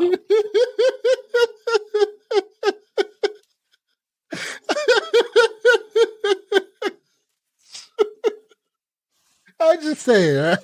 God damn it, you Ryan. Oh, fuck. I'm just messing with you. Listen, if you eat boneless wings, I'm not calling you not manly. Yeah, yes, you are. Damn, now I want boneless chicken wings. You want boneless chicken wings, right? Now I do. Yeah, now I do. I'm going to go eat them alone without a camera. Go eat them all. He's going to go hide in the corner. He's going to eat his boneless wings. Listen, Gunny's going to... Listen, air fryer, Jesus. She's got an air fryer. Listen. Gunny's going to walk up to the deli right at the grocery store. There's going to be some big dude standing there. Gunny's going to look over. So, you ready to order? No, I'm still looking. He's going to wait for the guy to go ahead of him. You're afraid to order the boneless chicken wings. Wait for the guy to order his JoJo's and bone-in chicken wings. Big manly guy going to order his bone-in chicken wings. And then he's going to walk away. He's going to, all right, so you ready to order? Yeah, can I get those boneless ones? The boneless wings? Oh, you want the boneless wings, sir? No, I meant the bone-in wing. The bone-in wings, guy. That's what he's. I don't know what the fuck he's saying. Produce, or can we get some more boneless chicken wings over here at aisle 4? Thank you. No, I'm kidding around. Like, I love my boneless chicken wings, but honestly, it was probably like 2 years ago. I started eating boneless chicken wings, and I was just like, you know what? I don't think I'm going back. I don't need the mess. I don't need the problems. I don't need the sauce. Well, you still get sauce all over your face, but whatever. But I didn't want to put up with. I love chicken wings. I fucking love chicken wings. Yeah. But I just can't. I can't put up with the bone, especially the fucking one. The wing. You gotta fucking break that shit and then eat the shit out of the middle. And it's like, yeah, you gotta get the tongue action going. Fucking eat around that fucking bone. Fuck it. I don't even. I'm done with it. I'm done with the bone. Gotta have a strong tongue, man. Get the shit out of the middle. No, what are you? Hey, that sounded wrong, but you know where I'm going with that. I only give the bone. I don't eat the bone. Okay. All right. Moving on. Next question. Next question. Yeah, moving on. So we're going to get off that subject. And the next subject is, Brian asked, would you rather go a year without sex or a year without gaming? What now? I'm still... Oof. A year without sex or a year without gaming? Year without sex. Easy. Year without sex. Yeah. I've done it before. I can do it again. Let's be real here. Fuck. You didn't say nothing about masturbation. All right. So, let's be real here. Yeah, yeah, exactly. What a stupid question is this? Okay. All right. Last one from Brian. He says, can we just start any event without anthems? Like, who really gets hyped over those old tunes? Oh, does he mean like the national anthem? Yeah. Yeah, or like a Pledge of Allegiance or... Well, no, he probably means like the national anthem, right? Because he's talking about what? He's talking about sports and stuff? Yeah, like, like football games. Well, every sport you here sing in the US. national anthem. Yeah.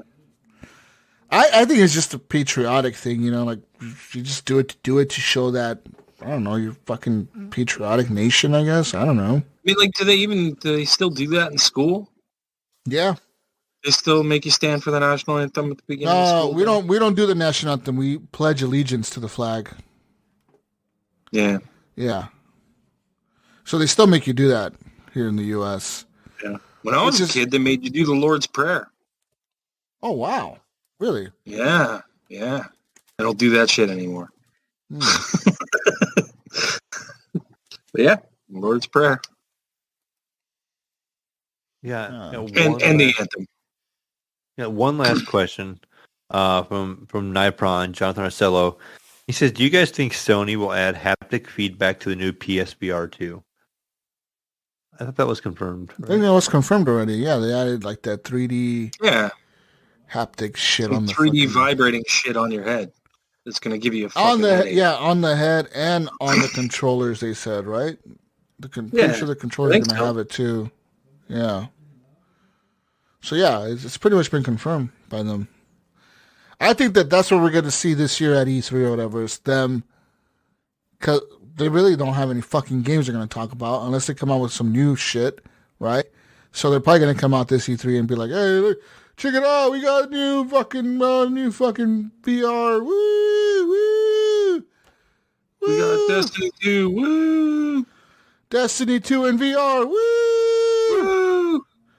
They're gonna advertise the PS4 Pro since you still can't find a PS5. Hey guys, you can still get a PS4 Pro. Buy one now. We dropped the price to $250. Oh. Because we had to beat Microsoft. Yeah. But yeah, anything else? Nope, that was it. That was it, huh? That was all of our community questions. Shout out to you. Is that it? That's all? So the All right, questions. It. All the questions. Huh? All right, let's move on to some of that console corner stuff, guys. We got some new games announced for Oh, we do? beginning of the month. People will be listening to this on go to bed. February. Brush your teeth and go to bed. Games that nobody cares about. Well, I don't know. PlayStation Plus, you've got Grand Theft Auto Vice City, the definitive edition. Okay, that's weird. Hey, wasn't that on Game Pass? No. Yeah. No, San Andreas was. San Andreas was, that's right. And then PlayStation got Grand Theft Auto 3 remastered, and apparently now they're getting Vice City remastered. So I don't know. It's weird. It's weird how Rockstar split that up, right? Like, because PlayStation technically was always the Grand Theft Auto console from the beginning, right? And then eventually they came to the Xbox, but it wasn't until the 360 that they kind of started coming over. It wasn't until GTA 3, I think. No, it was till GTA 4. Was it 4? Yeah, it was No, till... No, because 3 no, was you might be right. 3 was a PS2 exclusive. Was it? Yeah. You might be right. Yeah, you might. Eventually, San Andreas or something came to.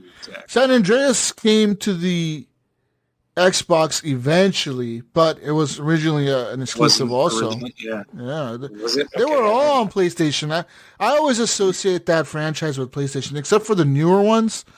But like the old ones, I was kind of surprised that they didn't just put the whole fucking collection on the PlayStation. Dude, all those are is the mobile phone ports. Yeah. That's been confirmed. Like they're just the mobile phone version of the game put on a console. Terrible. That's fucking nuts. No wonder it was fucking so full of bugs. No wonder it looks like shit, Mayo. What the fuck, you're playing an iPhone game on your fucking PS4, right? Dude. Yeah. Yeah, like, what the fuck? That's terrible, man. I saw that on iPad. Yeah. On the store. I was like, wait, what? What else? What else we got? Little Big Workshop. Little Big Workshop is your second game in the PlayStation Plus. I'm sure there might have been a third game, but I didn't. Maybe something with Little Big Planet? That's what I'm thinking. The art style looks the same. Is it a workshop for Little Big Planet? That's what I was thinking. Yeah. I didn't get the description. No, listen, I got the description here. Imagine a magical factory. Imagine a magical factory, Mayo. Appearing right in your living room. Okay. A carefully planned masterpiece where diligent workers throw together anything customers want. Rubber ducks and dressers, drones and electric guitars, scooters, and other wonderful goods can be created from many different materials and sold for hard cash. Cash you invest right back into your factory to get more machines, more workers, and grow your business, Gunny. In Little Big Workshop, you become a factory tycoon. I play Satisfactory. I'm good. I'm going to play this now. I want to play this. Ryan just walked away. He's pissed. He's over playing. He's imagining his. I don't know. I think he's getting blankets and beanies and What the fuck he's doing over there? He's got an electrical heater going on. I'm going to bed, you motherfuckers. Fuck you. He's going to start a fire here soon. It would be the guy that orders the boneless wing that has the heated blankets. The fucking weighted heated blanket. It would be the guy who orders the boneless weighted. It's not a weighted blanket either. He got the weighted heated blanket over there. Bunny slippers too. A regular everyday blanket. Okay, continue. Go. I'm continue. Put me to sleep with your fucking stories. Go ahead. All right, Xbox Live Gold. Xbox Live Gold, you've got for the beginning of February, you do have a game called Broken Sword 5, The Serpent's Curse. I've been waiting for this game. Look, I've been waiting for this game to come. I'm just so glad it came out for free. Right? Right, Mayo? Really? I've never... What is this game? Who hasn't been waiting for Broken Sword 5? What, you don't want to play with a broken sword? I played 4 and I've been waiting forever. Just like, finally. Yeah, I mean... Finally, a game that's broken. Who can play it? Yay. Wow. But your second game, Hydrophobia, which is your old-ass Xbox 360 game, but compatible with the newer technology of the Xbox Series S and the X. It's a good game. I actually enjoyed this game when it came out. It was part of that, the arcade games. Yeah, but dude, it's terrible now. Oh, yeah. I wouldn't go back and play that game. But I did like it back in the day. It was a fun game. Me too. I enjoyed that game. It was like Wave Racer, physics almost. Yeah. It was cool. It was one of those, I remember it being one of those $15 games that were what else pretty fucking What else we got, guys? Xbox Game Pass, you've still got Rainbow Six Extractions. Oh, I played a little bit this weekend. But, I don't know. Don't forget about Paparazzi and Windjammers 2 and Nobody Saves the World. Nobody Saves the World. Yeah, that's another one that's on Xbox Game Pass. Game Pass keeps fucking delivering, man. They just keep putting games. I know. It's I'm going to pay for Dying Light 2. I just keep thinking wait, I have to pay for a game? In 6 months it's going to be on Game Pass. I know. Yeah. There was rumors about it coming to Game Pass, but... Yeah, I just saw that on Twitter. I was like, wait, what? No. Yeah. But I don't mind paying. It's funny because it's I need to spend my money somewhere. Shit, give me a game I can buy. Anyway. Enough gloating over fucking Phil Spender there. Epic Game Store. Your free game is called Daemon X Machinima. Daemon X Machinima. It looks like a fucking mech game of some sort. So it looks kind of cool, actually. It's supposed to be good. I've heard good things about it. Daemon X Machina.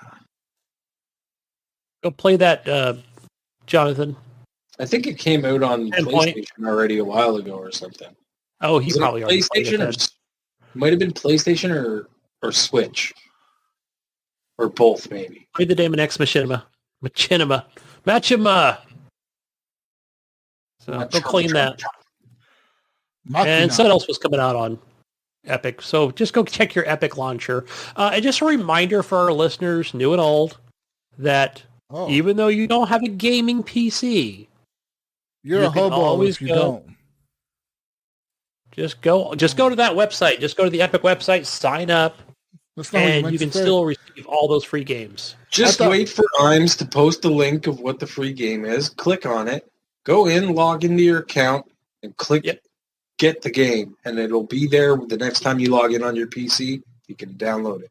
Yeah, even a year from now, you'll just have a ton of games to play. Mm-hmm. You have to do it every games. You'll never you don't just have to. Collecting, and I didn't even collect them all. You'll never. I think I've gotten most of them. I'm over 100 and something. I'm probably going to go and try and play Loot Hero at some point. I wanted to play that game and I never did. And that came free a little while ago on the Epic Store. I'll probably play that. Yeah. But that's all we have, guys. That's all we got for all our free stuff and golds and pluses. And game passes. Yay. I think the show's done. Right. I want to give a big shout out time. Shout out time. Oh, man. Who we shouting at? What are we being conclusive about now? We show no. Big shout out to. I want to shout out to Spain because that's the second country that has the most downloads last month. Oh, shout out to Spain. Shout out to Spain. You know, you guys beat the UK for once. Grazie. Really? Spain? Spain? All space. Yeah, Spain. Well, thank you. No, sí, españolitos. Órale. Spain beat the United States. Well, they didn't beat the U.S., but they beat the United Kingdom. Bunch of losers over in the United Kingdom. Fucking dirty British redcoats. Fuck you guys. Dirty. No, British. remember last episode when you pissed everybody off by telling them they all sucked because they weren't American?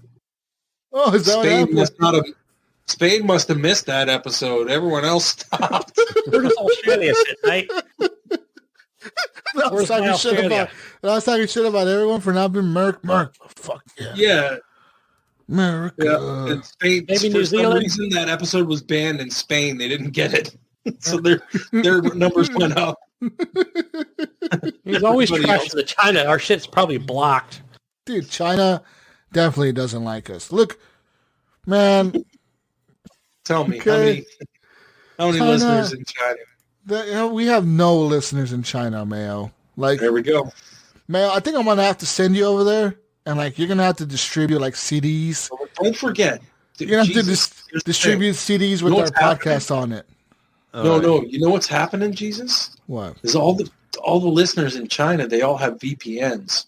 So they're actually their downloads come from other places other than China. It's true. They don't want the government to know that they're downloading the Horrible Gamers podcast. Are we like an illegal good out there? Is somebody selling disc with our I want to podcast thank burned on everybody in them? Taiwan who is not from Taiwan. I want to thank you guys for listening. Is there some guy in an alleyway in Hong Kong selling Wearing our a jacket. disc? Hey, how? Hey, bro. He opens the jacket up. He's like, "Yeah, bro, I got, hey, got the man. new episode of Horrible Gamers." I got episode 382. It's just dropped.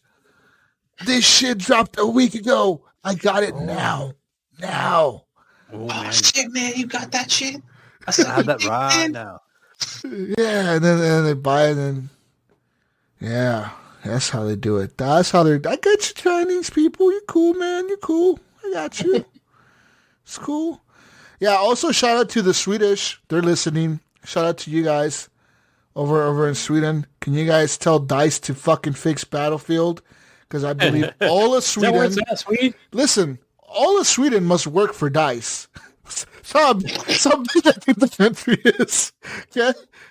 If Ohio is only 2.5 times the size of Oregon, Sweden has to be like a quarter the size of Oregon, okay? You guys all probably work for DICE. I want all of you in Sweden to go over to your work tomorrow and tell DICE to fix Battlefield, please. Maybe the other half makes Swedish fish in a factory. Yeah.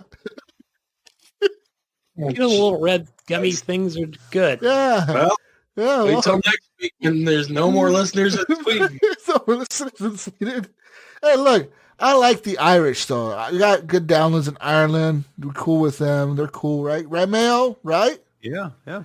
They're cool peoples. Aren't you in Ireland? Aren't you originally from there? No, he's not from there. You're an Irishman? No. The fuck- Willier is not an Irish name. See, Ryan is somewhat Irish.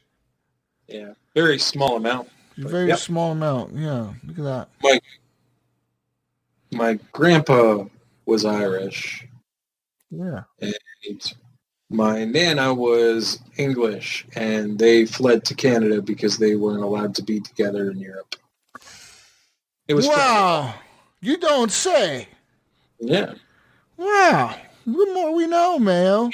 The Irish didn't get along. Oh, I don't believe you. dirty Irish. Could be lying. Listen, us and little Ohioans, we don't get along either. That accent. No, we don't. You didn't go Australian on that one. No, I was going straight Irish for that one. Maybe I sounded more English. I'm not sure. All right, guys. Well, that's all we have. I don't Listen, I don't have any more facts for you. Maybe that was I don't have any Scottish. knowledge. I don't even know. Jesus, where do they find those? Where do those motherfuckers you find them? They find us on the disc in Hong Kong in an alleyway. Find us there. Our boy Lou, our boy Lu Wei Hong. He has the newest drops every week. You gotta find us there, and find us everywhere else on podcasts. I don't fucking know what the fuck. The fuck am I supposed to? You motherfucker! You. Oh, me! Oh, You. me! Oh, I thought you were talking about like the podcast. Not Lou Wang. He does have a USB of the whole Beginners podcast. Find Episode us. 378. It's an NFT. Go buy it. Find me on everything that's JesusWalksAlot. I'll be playing Ready or Not this week. More Ready or Not. Shooting crackheads. You know, In your favorite crack shack. living. NFTs as Ontario. I'm living the SWAT team fantasy. Oh my gosh, this is not good. This is not good for society, Jesus. That's what I'm living right now. We can't have you in society after you play this game. Where can we find you, Gunny? Don't find me playing any crazy games out there. But if you do, it's usually on Xbox. It's an Xbot and Steam and Discord. It's all under Gunny Chief. One word, Gunny Chief. And on the PlayStation, HGP _Gunny on the PlayStation 4 Pro, bro. Where I'm at. Where do we find you, Mayo? Oh, yeah. You can only find me as the Mayo or the Mayo 1 over there. I'm gonna try and be over there and maybe try to get with Jesus and see if I can protect him. See if we can go through and get a perfect round of Ready or Not. Oh, You know, I'll stand behind And him. Jesus will be like, not shoot Jesus. every 10 minutes, not. Maybe flashbang him once or Not twice. again. But, But I'm remember trying the to get Ready or C4 Not from Rainbow this Six? week. Get it on. Get some of that new content played, and then I'm also gonna continue to be playing Nobody Saves the World. I'm gonna try and see if I can get through that game this week and get ready for some of that new Apex coming out. So you can find me on there as well, playing some Apex, and then even if you have just a console, even I'm on PC, you know we do have crossplay over there, so you can always hit me up and message me through there. So Hey, Mayo. Yeah. Did you know that Nobody Saves the World has multiplayer? yes, I've seen that. I've never tried it, but Yeah, you can load up your world and have somebody come in and play with you.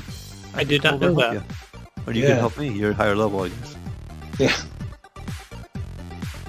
Yeah, I forgot. I keep forgetting about it because it seems like it's a single-player game. It really feels like a single-player game. But you can actually play co-op. I did not know that. There was no mention of it Yep. in the game when I played. You just, when you look at the screen, it's, on the menu, it says multiplayer. Online. Or multiplayer, yeah. Or, no, it is online. Yeah. And then you can load up your offline save in the online, and then someone can come in. We're gonna find But we'll have to try that sometime. What's that? So where are we gonna find you at? You can find me on everything as Gibb8777. That's it. That's all the sevens. No more sevens right now. Just 777. What does Gidget say, Jesus? peace out, Brussels sprouts. We'll catch you on the next edition of the Horrible Gamers Podcast. Clean your controllers and go to bed. Good night, everybody. Bye, guys. Bye now.